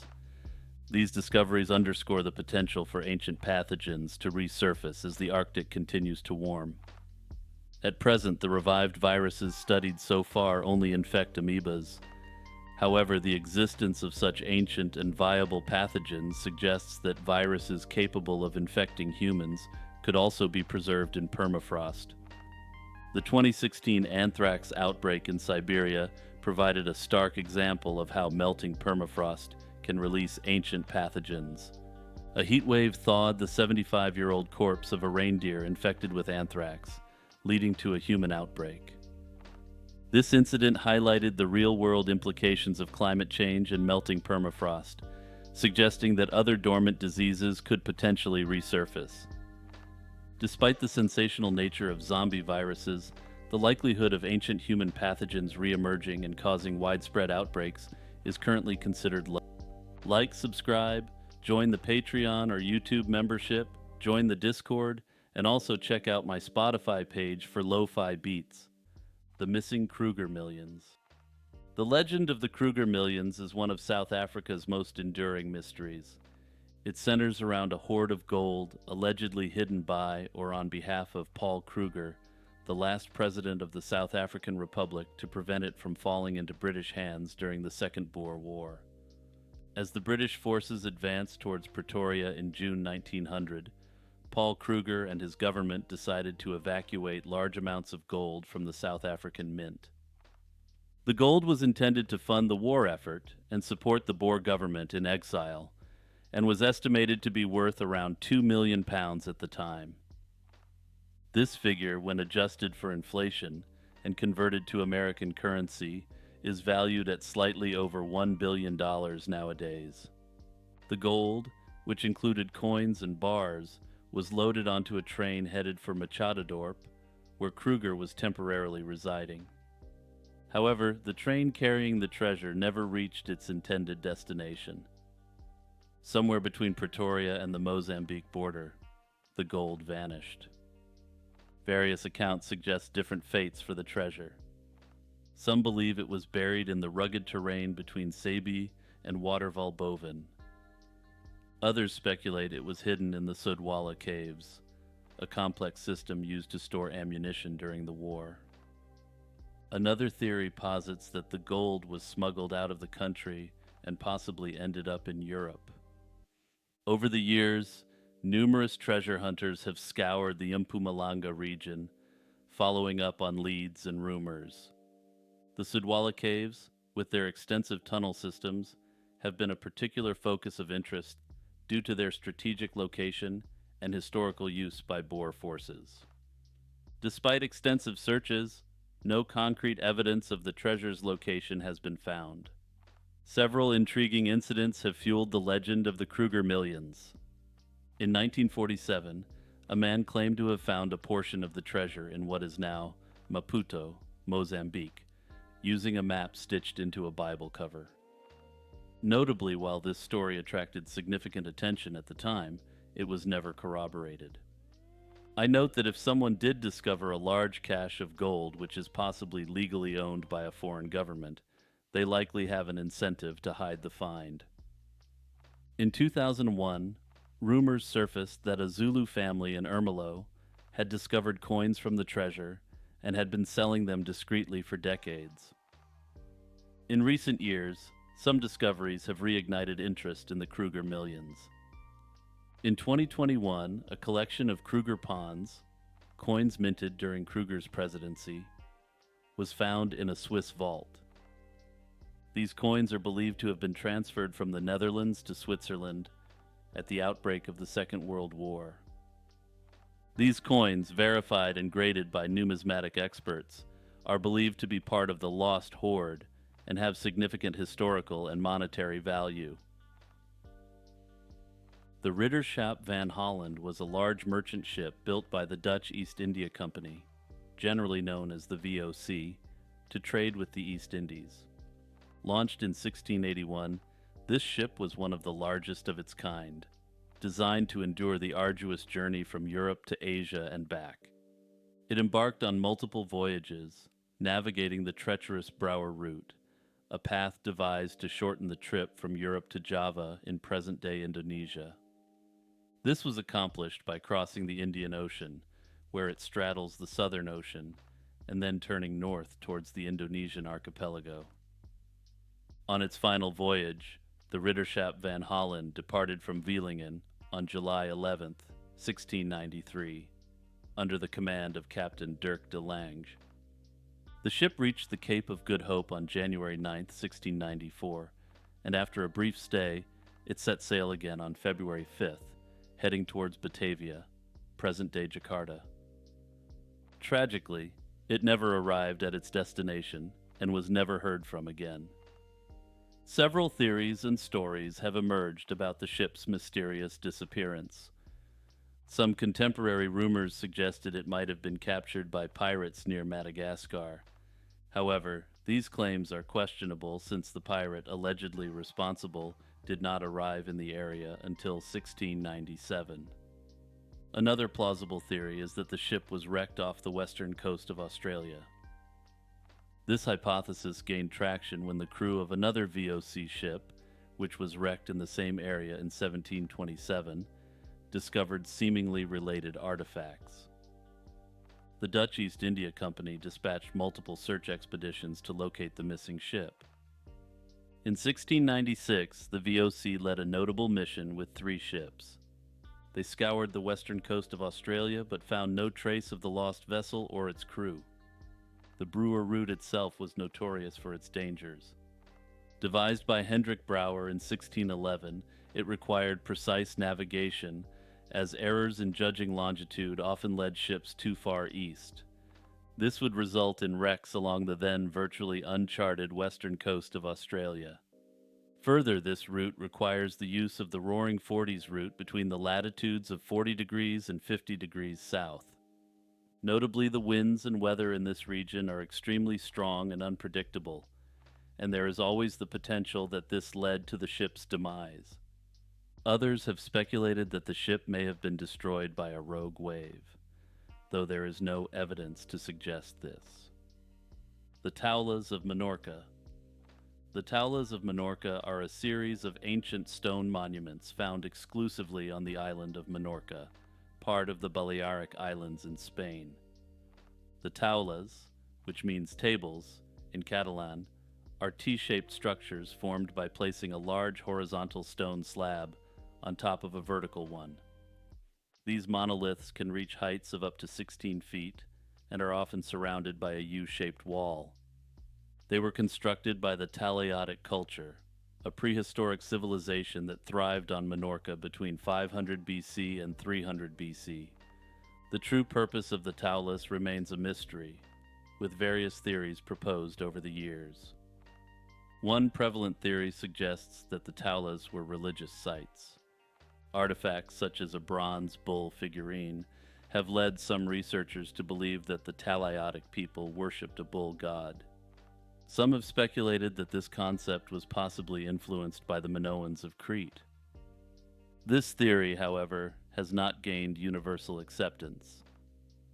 Another compelling theory is the astronomical hypothesis proposed by German archaeologist Waldemar Fenn. He suggested that the Taulas were aligned to track the movements of the moon.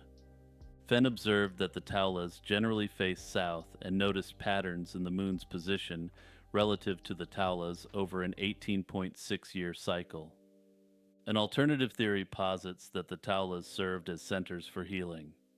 Archaeological findings, such as a bronze horse hoof symbolizing Asclepius, the Greek god of healing, support this idea. The death of Kurt Cobain. Kurt Cobain, the iconic frontman of Nirvana, passed away in early April 1994. His departure left an indelible mark on the music industry and sparked numerous theories and speculations about the circumstances surrounding it. Cobain, born in 1967 in Aberdeen, Washington, rose to fame with Nirvana's groundbreaking album Nevermind, which included hits like Smells Like Teen Spirit. Despite his success, Cobain struggled with chronic health issues, including stomach pain, depression, and drug addiction. He was known for his erratic behavior and frequent drug use, which compounded his health problems and personal struggles. In March 1994, Cobain's behavior became increasingly alarming. He was found unresponsive in Rome after an overdose, which some claim was an attempt, though others dispute this, suggesting it was an accidental overdose. Following this incident, Cobain entered a rehabilitation facility in Los Angeles but left abruptly, returning to Seattle. On April 2nd, he purchased shotgun shells, allegedly for protection against burglars, and disappeared shortly after. On April 8, 1994, an electrician discovered Cobain's body in the greenhouse of his Seattle home. The scene included a shotgun, a box of shells, and a note addressed to Cobain's imaginary childhood friend. The note expressed Cobain's lack of enthusiasm for music and life, ending with a message to his wife, Courtney Love, and their daughter, Frances. The official ruling was that Cobain had taken his own life. However, this conclusion has been questioned by fans, friends, and private investigators. Tom Grant, a private investigator hired by Love, has been one of the most vocal critics of the official ruling. Grant argues that Cobain could not have injected himself with the amount of heroin found in his system and still managed to pull the trigger. Additionally, various individuals close to Cobain, including some of his family members, believe the circumstances of his passing are suspicious. Despite these theories, official reviews of the case, including a re-examination by the Seattle police in 2014, have upheld the original findings. The police have stated that the evidence supports the conclusion that Cobain acted of his own accord. They have cited factors like the purchase of the shotgun shells and the position of the shotgun. Despite the official story indicating that this is an open and shut case, Kurt Cobain's early departure from the world remains a hotly contested topic. In December 1986, 18-year-old Simon Parks, a radio operator on the Royal Navy aircraft carrier HMS Illustrious, vanished while the ship was docked in Gibraltar. Simon was last seen on the evening of December 12, 1986. He had gone ashore in Gibraltar while HMS Illustrious was in port. He left behind his passport, all his possessions, and even Christmas presents on the ship, suggesting he intended to return. Initially, there were suspicions that Parks might have gone absent without leave, commonly known as going AWOL, or deliberately disappeared. However, these theories lost traction as the investigation unfolded. His family reported that Simon had been looking forward to coming home for Christmas. The ship's crew confirmed that Parks had arranged for special dockside passes so his family could greet him upon the ship's return to the UK. This made a voluntary disappearance unlikely. In 2001, the case took a significant turn when Petty Officer Alan Grimson was convicted of the slayings of two young men, both in the Royal Navy. They had both been killed on December 12th in subsequent years, 1997 and 1998, respectively. Grimson had served aboard HMS Illustrious at the same time as Parks, leading to speculation that he might be connected to Simon's disappearance. However, Grimson has always denied involvement in Parks's case. The search for Simon Parks has seen numerous renewals over the years. In 2003, Hampshire police conducted searches in Gibraltar, including areas around the South Barracks, Rosia Lane, and Trafalgar Cemetery, but these efforts yielded no new evidence. In December 2019, based on new information, another search was initiated in Trafalgar Cemetery. Despite these continued efforts, no significant findings have emerged. Most recently, in August 2023, officers from Hampshire and Isle of Wight Constabulary, in collaboration with the Royal Gibraltar Police, carried out excavation work at the Town Range Car Park in Gibraltar, following a potential new line of inquiry. This included investigating water tanks in the area, although this search also did not result in any breakthroughs. Some believe he might have fallen victim to foul play, possibly linked to the convicted Grimson. Others consider the possibility of an accidental mishap or an undiscovered crime. The lack of concrete evidence and the passing of time have only fueled speculation. Eleusinian Mysteries. The Eleusinian Mysteries, among the most significant religious rites in ancient Greece, were held annually in honor of Demeter and Persephone in the city of Eleusis. These ceremonies, centered in the town of Eleusis near Athens, were celebrated for nearly 2 millennia, from around 1600 BC until the late 4th century AD. The rites were shrouded in secrecy, with initiates sworn to silence about the specific rituals they experienced. The origins of the Eleusinian Mysteries are deeply rooted in Greek mythology, particularly the story of Demeter and her daughter Persephone. According to the myth, Persephone was abducted by Hades, the god of the underworld, leading Demeter to search for her tirelessly. Demeter, the goddess of agriculture, in her grief, neglected the earth, leading to widespread famine. Eventually, Zeus intervened, and Persephone was allowed to return to the surface to spend part of the year with her mother and part with Hades, symbolizing the seasonal cycle of growth and decay. Her return marked the arrival of spring, and her descent the onset of winter. The Eleusinian Mysteries consisted of 2 main parts: the Lesser Mysteries held in spring, and the Greater Mysteries in autumn. The Lesser Mysteries served as a preliminary stage, purifying initiates and preparing them for the greater mysteries.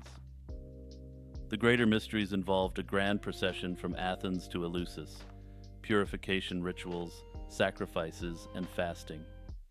Participants drank a special potion called Kikion, which some scholars believe may have contained psychoactive ingredients to induce visions. Upon arriving at Eleusis, initiates entered the Telesterion, a large hall that could accommodate thousands of people. Inside, secretive rituals were performed, including dramatic reenactments of the Demeter and Persephone myth. These ceremonies culminated in a profound mystical experience, often described as a vision of the underworld or an epiphany of the gods. Despite extensive historical records, the exact nature of the Eleusinian mysteries remains largely unknown due to the strict vow of secrecy taken by all participants. However, several theories have been proposed about the activities within the Telesterion. The rites likely provided a form of psychological transformation, offering comfort and a sense of eternal life to the initiates. Ancient testimonials, including those of Cicero and later philosophers, indicate that the mysteries helped participants overcome their fear of death. The mysteries continued to evolve over centuries, integrating influences from other cultures, such as Egyptian religious beliefs about the afterlife. Despite their prominence, the mysteries faced suppression with the rise of Christianity. Emperor Theodosius officially ended the mysteries in 392 AD as part of a broader effort to eliminate pagan practices. The final blow came with the invasion of Alaric, king of the Goths, who desecrated the sacred sites in 396 AD. However, it is speculated that some of the practices associated with the Eleusinian mysteries were adapted into local Christian ritual and belief. The mystery of the Cheshire Cat. The Cheshire Cat, one of the most iconic characters in Lewis Carroll's Alice's Adventures in Wonderland, is renowned for its distinctive and enigmatic grin. Also known for its ability to disappear and reappear at will, the Cheshire Cat engages Alice with cryptic conversations and philosophical musings. The character's name and the phrase "grin like a Cheshire Cat" predate Carroll's work, hinting at deeper roots in English culture and language. The exact origin of the Cheshire Cat's name and grin is debated. One theory suggests that the term Cheshire Cat may have originated from the county of Cheshire in England, known for its dairy farming. Cats in this region were supposedly depicted grinning on milk labels, possibly because they were well fed on Cheshire's milk and cream. Another possible inspiration is a 16th century sandstone carving of a grinning cat at St. Wilfrid's Church in Grappenhall, Cheshire, a village near Carroll's birthplace. This carving might have influenced Carroll, who was familiar with the area and its landmarks. The Cheshire Cat's grin symbolizes ambiguity and mystery, reflecting the unpredictable nature of Wonderland itself. Despite its widespread recognition, the true inspiration behind the Cheshire Cat remains a mystery. Some scholars suggest that Carroll's background in mathematics influenced the character's design, particularly the cat's grin, which resembles the curve of a catenary. This is a mathematical term describing the shape of a suspended chain, and would also make the famous grin a play on words. Other theories propose that the Cheshire Cat was inspired by the British Shorthair, a cat breed known for its round face and stocky body. This aligns with the Cheshire Cat's physical description. The death of Alfred Lowenstein. Alfred Lowenstein was a Belgian financier and one of the richest men in the world during the 1920s. He vanished under mysterious circumstances on July 4, 1928, during a flight from Croydon Airport in England to Brussels. Born in March 1877, Alfred Lowenstein came from a banking family. He made his fortune through investments in electric power and synthetic silk. By the 1920s, He was a key figure in international finance, dealing with high-profile clients and holding substantial investments across various industries. On the evening of July 4, 1928, Lowenstein boarded his private plane, a Fokker F-7, at Croydon Airport. Accompanying him were his valet Fred Baxter, his secretary, 2 stenographers, the pilot, and the mechanic. The flight proceeded smoothly until they were over the English Channel, at which point Lowenstein excused himself to use the toilet located at the rear of the plane. When Lowenstein did not return after several minutes, Baxter went to check on him and found the can empty and the external door open. This door, which led outside the aircraft, was found swinging in the slipstream. After the discovery of Lowenstein's absence, the pilot made an emergency landing on a beach near Dunkirk, France, instead of heading to the nearest airport. This unusual decision raised suspicions and questions. The passengers and crew were questioned by local authorities, but no conclusive evidence emerged. Lowenstein's body was found in the sea near Boulogne on July 19, 1928. An autopsy revealed that he had sustained multiple injuries, including a fractured skull and broken bones, consistent with a fall from a significant height. The autopsy confirmed that he was likely alive when he hit the water. Several theories have been proposed to explain Lowenstein's mysterious death. One theory suggests that Lowenstein accidentally opened the wrong door, mistaking it for the washroom door, and fell out. However, tests conducted by the British Air Ministry indicated that it would have been extremely difficult to open the door mid-flight against the force of the wind. Another theory posits that Lowenstein might have deliberately opened the door and jumped. This theory is supported by claims that his business empire was on the verge of collapse, and he faced potential financial ruin. Some believe that Lowenstein was the victim of a conspiracy, potentially orchestrated by business rivals or even his own associates. William Norris, an author who investigated the case, suggested that Lowenstein was pushed out of the plane by his pilot and mechanic, possibly at the behest of his wife. This theory is based on the fact that the plane landed on a beach, where a new door could have been fitted to replace the one jettisoned during flight. A more speculative theory is that Lowenstein faked his own disappearance to escape impending financial and legal troubles. Supporters of this theory point to the unmarked grave where he was buried and the lack of clear motive for foul play. Despite numerous investigations and theories, the exact circumstances of how and why he fell from the plane remain unknown. The Lukwada. This is a suggestion from Discord community member Orc Lord Dave. If you have a suggestion for a case that you think should be included in this series, join the Discord or leave a comment below. The Lukwada is a legendary creature in the folklore of the Baganda people of Uganda, associated primarily with Lake Victoria. The name Lukwada comes from the Luganda language, where it means sea serpent, or to seize. Lake Victoria, the largest lake in Africa and the second largest freshwater lake in the world, serves as the primary setting for Lukwada legends.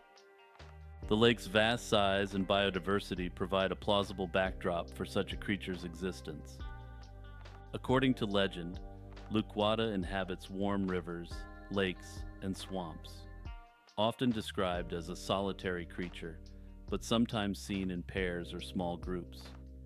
It is believed to have the ability to control the weather and change its size and shape, suggesting that locals believed it to be a supernatural creature. A British colonial administrator in his 1913 writings recorded stories from locals around Lake Victoria about a large serpentine creature that attacked fishermen and boats. This administrator suggested that these stories might be based on real encounters with large pythons or unknown animals.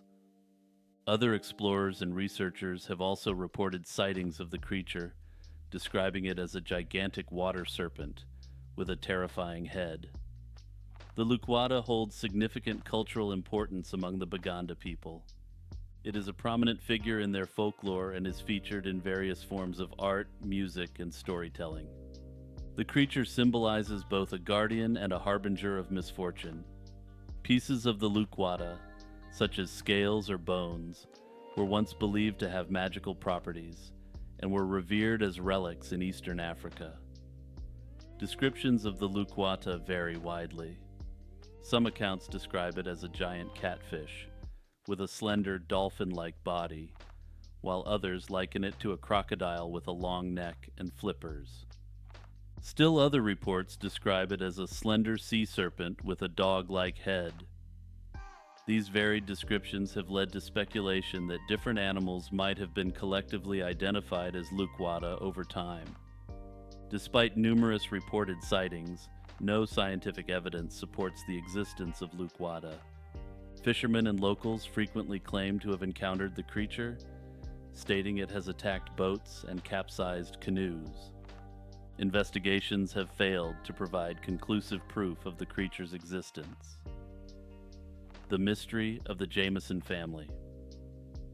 The Jameson family, consisting of Bobby, Sherilyn, and their 6-year-old daughter Madison, disappeared under mysterious circumstances in October 2009. They were last seen on October 8, 2009, when they left their home in Eufaula, Oklahoma, and headed towards the remote area of Red Oak.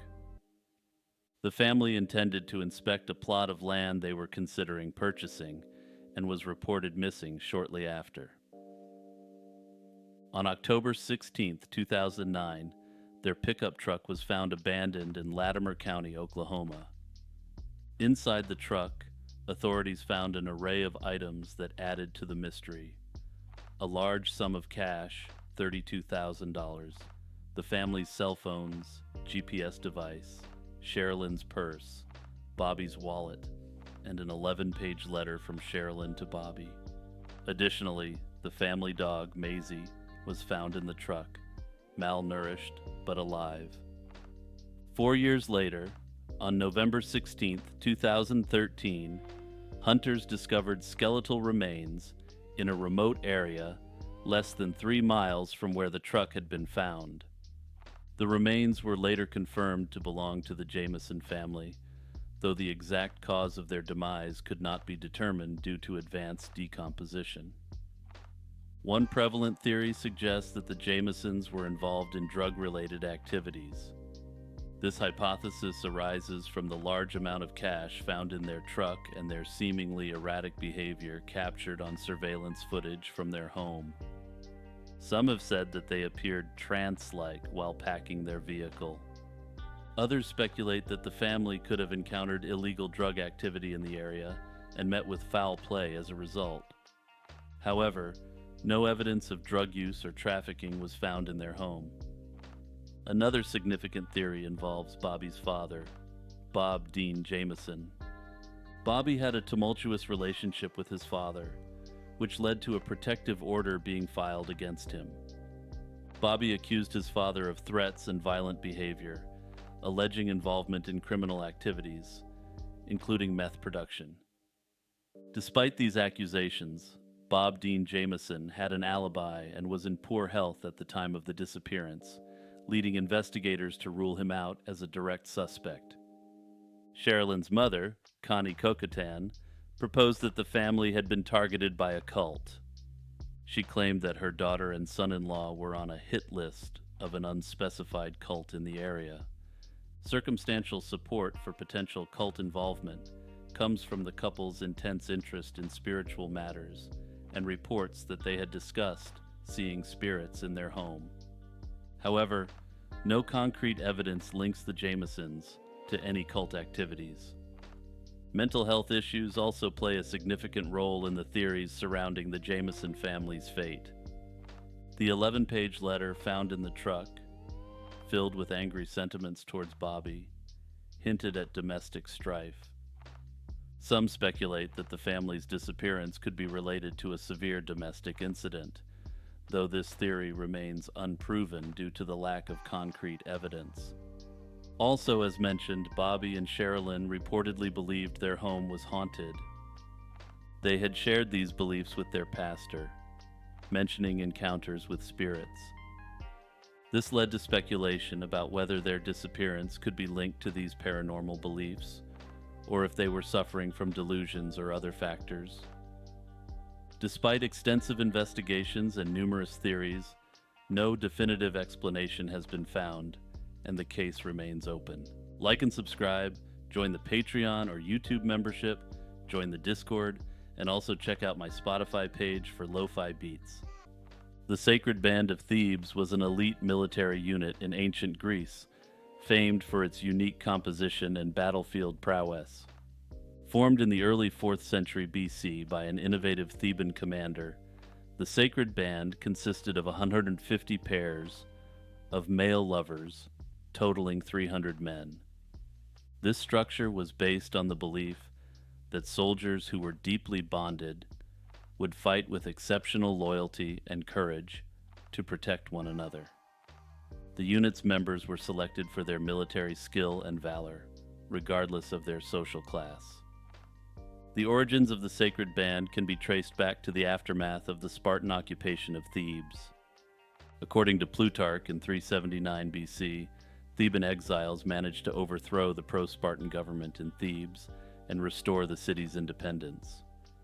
The Sacred Band was established shortly after this event as part of Thebes' efforts to fortify its military capabilities against future Spartan aggression. Initially, the commanders dispersed the members of the Sacred Band among the regular Theban phalanxes to inspire and strengthen the broader army. However, this tactic changed when another took command in 375 BC. He reassembled the Sacred Band into a distinct, cohesive unit, recognizing their potential as a formidable shock troop. This strategic change paid off at the Battle of Tagira, where the Sacred Band achieved a decisive victory against a far numerically superior Spartan force. This marked the first time a Spartan army had been defeated by a smaller contingent. Estimates suggest that the Spartans had almost 2,000 troops, while the Sacred Band composed just 300 men, plus a smaller amount of cavalrymen. Arguably the most notable victory of the Sacred Band came at the Battle of Leuctra in 371 BC. The Theban army, with the Sacred Band at its core, again faced the Spartans. The Theban commander used the Sacred Band to strike into the strongest portion of the Spartan battle line. The Sacred Band broke through this position, breaking the Spartan lines and causing general disarray, leading the Thebans to victory. The Thebans and the Sacred Band continued to have success until they were ultimately steamrolled by Philip of Macedon and his son, Alexander the Great. Two mysteries continue to surround the Sacred Band of Thebes. The existence of the Sacred Band itself has been a subject of debate among historians, with some questioning whether it was a historical reality or a literary creation. The primary sources documenting the Sacred Band are works by Plutarch and other ancient historians. Plutarch, for instance, was writing about the Sacred Band centuries later and relying on earlier, but now lost sources. Modern scholarship largely supports the historicity of the Sacred Band, citing archaeological evidence and the consistent accounts from ancient sources. For instance, the discovery of the Lion of Cheronea, a monument erected in honor of the fallen Theban soldiers, is often associated with the Sacred Band. This site reportedly contains the remains of 254 soldiers, which many historians believe to be members of the Sacred Band, who in their final battle with Philip and Alexander perished. On the basis of the historical literature and the archaeological evidence, I personally consider this, quote, mystery as likely resolved in favor of the existence of the Sacred Band. However, I did say there are two mysteries associated with the Sacred Band of Thebes. Some scholars argue that the idea of an elite unit composed of lovers might be a romanticized interpretation of Theban military practices. For instance, at least one historian has proposed that the group actually composed Macedonian mercenaries who were not necessarily male lovers. Also, if you're interested in more historical content, I've included a link to my history channel in the comments. On July 15, 1977, Donald McKay, a furniture store owner and anti-drug campaigner, disappeared from the car park of the Griffith Hotel in New South Wales, Australia. Donald McKay was known for his strong stance against the burgeoning drug trade in Griffith, particularly targeting the distribution of the devil's lettuce by crime syndicates. His anti-drug activities drew significant attention in 1975 when he tipped off the police about a massive pot crop, leading to one of the largest drug busts in Australian history. On the evening of his disappearance, McKay had just left a meeting with friends at the Griffith Hotel. His blood-stained van, along with 3 spent .22 caliber cartridges, was found later that night in the hotel's car park. This discovery led to the assumption that he had been taken by force. The investigation into Donald's disappearance quickly implicated local mafia figures. The Woodward Royal Commission was established partly due to the disappearance. This commission pointed to a cell of Calabrian mafia members in Griffith as responsible for his abduction.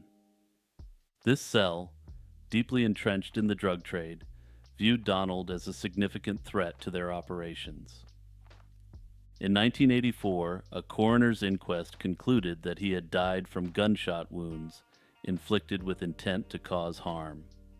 In 1986, an individual named James Basley was convicted of his slaying, despite no body having ever been found.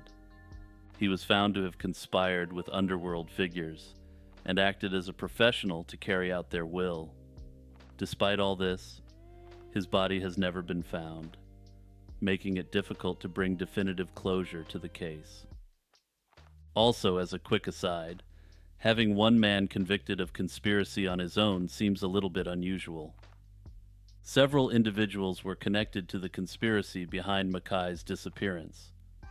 Various theories have emerged over the years regarding who was behind the conspiracy.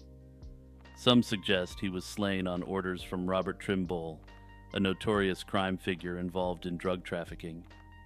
Others implicate Fred Cray, a former police officer turned criminal, as a key player in the plot. The disappearance of Donald McKay has had a lasting impact on Australia. His legacy is remembered through memorials and the Donald McKay Churchill Fellowship, which supports studies into methods of combating organized crime. Notably, in 2012, a $200K reward was put up in a further effort to gain any additional insight into the case. This reward has as yet gone unclaimed, and at this point appears to likely remain that way. The Dublin Whiskey Fire of 1875 occurred on June 18, 1875 in the Liberties, a historic district of Dublin known for its breweries and distilleries. The fire broke out at Malone's bonded warehouse, which stored over 5,000 barrels of whiskey and spirits.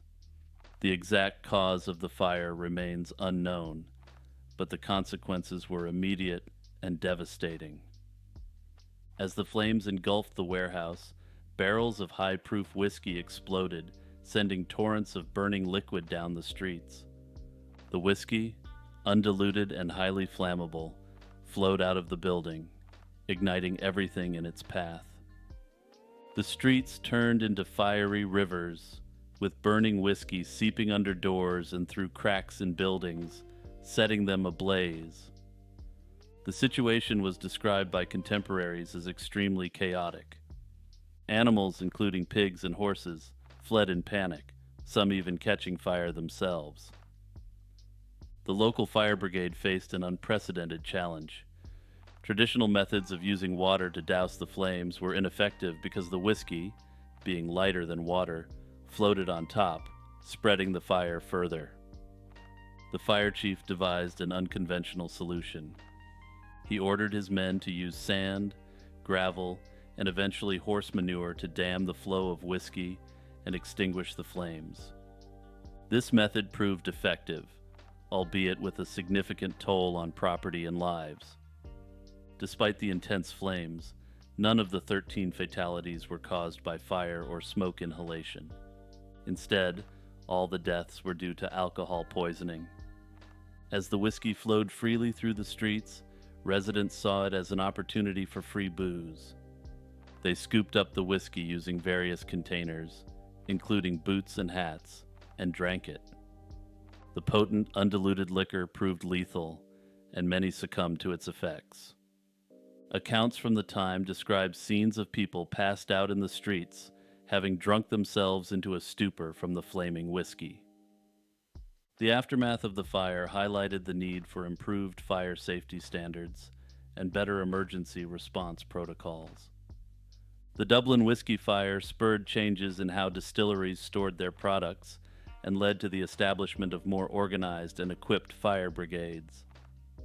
Regrettably, the incident was also used by individuals with an anti-Irish agenda, mainly in England. They used this incident to reinforce negative stereotypes about Irish drinking culture and Irish culture generally. These stereotypes were used to further the idea that Irish people were not capable of self-government, a commonly held stereotype amongst certain groups in England. The mysterious death of Don Kemp. Don Kemp was a former advertising executive from New York City who decided to leave his fast-paced life behind after a debilitating car accident. Seeking tranquility, he aimed to start anew in Wyoming, where he planned to write a book about Abraham Lincoln's assassination. Kemp left New York in September 1982, and by November 15th, he was in Cheyenne, Wyoming. There he visited a museum, but left behind crucial items such as his briefcase, traveler's checks, diaries, and his driving glasses. The next day, his Chevrolet Blazer was found abandoned on a remote stretch of Interstate 80. The vehicle was running, and personal belongings were scattered around, yet Kemp was nowhere to be seen. Investigators discovered footprints leading away from the car into the wilderness. These tracks led them to a barn 6 miles away, where they found signs that Kemp had tried to start a fire and left behind some of his socks. Despite extensive searches, including aerial sweeps, Kemp was not found immediately, and a blizzard soon hampered further efforts. Months later, Judy Aiello, a close friend of Kemp, received a series of eerie phone calls. These calls, which were left on an answering machine, consisted of a panicked man reading out a series of numbers for an unknown reason. The man could be heard urging her to call him back. She was convinced the voice was Kemp's, although the caller never identified himself. These calls were traced to a trailer in Casper, Wyoming, rented by a man named Mark Dennis. Dennis denied knowing Kemp and passed a polygraph test, and was ruled out as a suspect. Despite this, Kemp's mother remained suspicious, believing Dennis was involved in her son's disappearance. Adding to the mystery, there were reported sightings of Kemp in Casper following his disappearance, the same place the calls came from. These sightings, combined with the phone calls, fueled speculation about what really happened. Kemp's decomposed remains were eventually found in October 1985, not far from where his car had been abandoned. The autopsy showed no signs of foul play, suggesting that he had perished in the harsh conditions soon after disappearing. However, this conclusion did not satisfy everyone, particularly his mother, who continued to suspect foul play. She remained convinced that her son was a victim of a more sinister plot, potentially involving a kidnapping for ransom. Some theorized that Kemp had fallen victim to foul play, while others suggested he may have been mentally unstable and wandered off, unable to survive the elements. The case of Don Kemp remains unsolved, with numerous unanswered questions and lingering doubts. Captain Kidd's booty. William Kidd, better known as Captain Kidd, was born around 1645 in Scotland. He initially gained prominence as a privateer, a kind of legalized pirate commissioned by governments to raid enemy ships during wartime. By 1695, Kidd had received a commission from the English government to hunt pirates and protect English interests. His ship, the Adventure Galley, was well equipped with 34 cannons and a crew of 150 men. Kidd's career took a notorious turn when he captured the Kara Merchant, an Armenian ship flying under a French flag, in January 1698. This ship was laden with valuable goods, including gold, silver, and silks, amongst other valuables. This act branded him as a pirate, as he didn't have a license to take French ships, leading to his arrest in 1699 upon returning to New York. From there, he was transported to England for the purposes of a trial. I can only imagine that upon arriving in England, he was greeted with, "Oi mate, do you have a license for that booty?" Kidd was tried in England and found guilty of piracy. He was executed in 1701, taking the secrets of his alleged treasure to the grave. The legend of Kidd's treasure began even before his trial. It was rumored that he had buried vast amounts of gold and silver at various locations along his voyages. One of the most notable places linked to his treasure is Gardiner's Island off the coast of Long Island, New York. It is said that Kidd buried a portion of his loot there, which was later recovered by Governor Bellamont and sent to England as evidence against him. Over the years, various expeditions have sought to uncover Kidd's treasure. One significant discovery was made in 2015 when a marine archaeologist found a 121-pound bar of silver off the coast of Madagascar. Another popular theory involves Oak Island in Nova Scotia, where treasure hunters have excavated for centuries. The Money Pit on Oak Island is thought by some to be linked to Kidd, especially after a stone tablet was discovered with an inscription suggesting treasure buried deep underground. Despite numerous efforts, the pit remains a mystery, with various theories ranging from William Kidd's fat booty to the Ark of the Covenant. There are several other suggestions as to where Captain Kidd's big bountiful booty ended up. For example, some believe that Kidd hid additional treasures along the coasts of Connecticut, New Jersey, and even as far as Vietnam. The true nature and extent of Captain Kidd's booty remains unknown. But according to my research, theorists speculate that the only booty larger is Yo Mama's. Parigala is a mysterious archaeological site nestled in the foothills of the Caucasus Mountains in northwest Azerbaijan. Known locally as Fairy Castle, Parigala is a cliffside structure that is believed to date back to approximately between the 4th and 8th centuries AD. The structure comprises limestone bricks and features 3 main rooms with windows, situated 300 feet up a steep cliffside. The site's remote location and challenging access have kept it relatively unknown and preserved through the centuries. The ascent to Parigala is extremely daunting. A 130-foot stairway, reinforced with oak beams, leads up to the structure, but accessing it requires considerable mountaineering skills.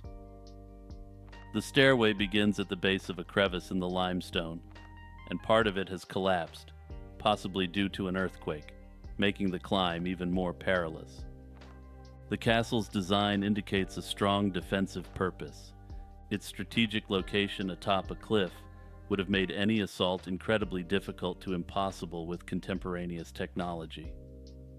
The enclosed stairway, narrow passageways, and high vantage points suggest that the builders had security and seclusion in mind. One legend associated with the castle dates back to the time of Genghis Khan, who allegedly sought a local ruler's daughter for his harem. According to the tale, the ruler's daughter, Pari, had a castle built on the cliff to escape the Khan's advances. Faced with imminent capture, Pari is said to have leapt from the castle, preferring to evade capture through drastic means. Despite its rich folklore, concrete historical records about Parigala are scarce. The exact reasons for its construction, the identity of its builders, and the purposes it served remain speculative.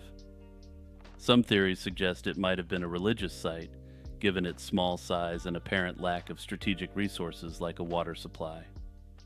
Under this theory, the site may have been used as a Christian monastery. The last known person to successfully scale the castle was Mamad Daradov, a local wrestling champion. He made the climb in the 1970s and erected makeshift aids to assist future climbers. However, the difficulty of the ascent has deterred many, preserving the site's condition. The Grunch Road Monster, also known as the Grunch, is a creature said to haunt the swamps and marshes of southern Louisiana, particularly around New Orleans. This cryptid is described as a small bipedal creature, standing around 3 to 4 feet tall with a goat-like appearance. It is reported to have leathery or scaly black-gray skin, sharp spines, and long horns or quills running down its back. Its eyes are often described as glowing red or blue-green, and it is said to emit a strong, unpleasant odor. The legend of the Grunch Road Monster dates back to the early days of New Orleans. Some accounts link its origins to a notorious voodoo priestess who performed a disturbing ritual that created the monster. Another version tells of a group of deformed humans, ostracized due to their unusual appearances.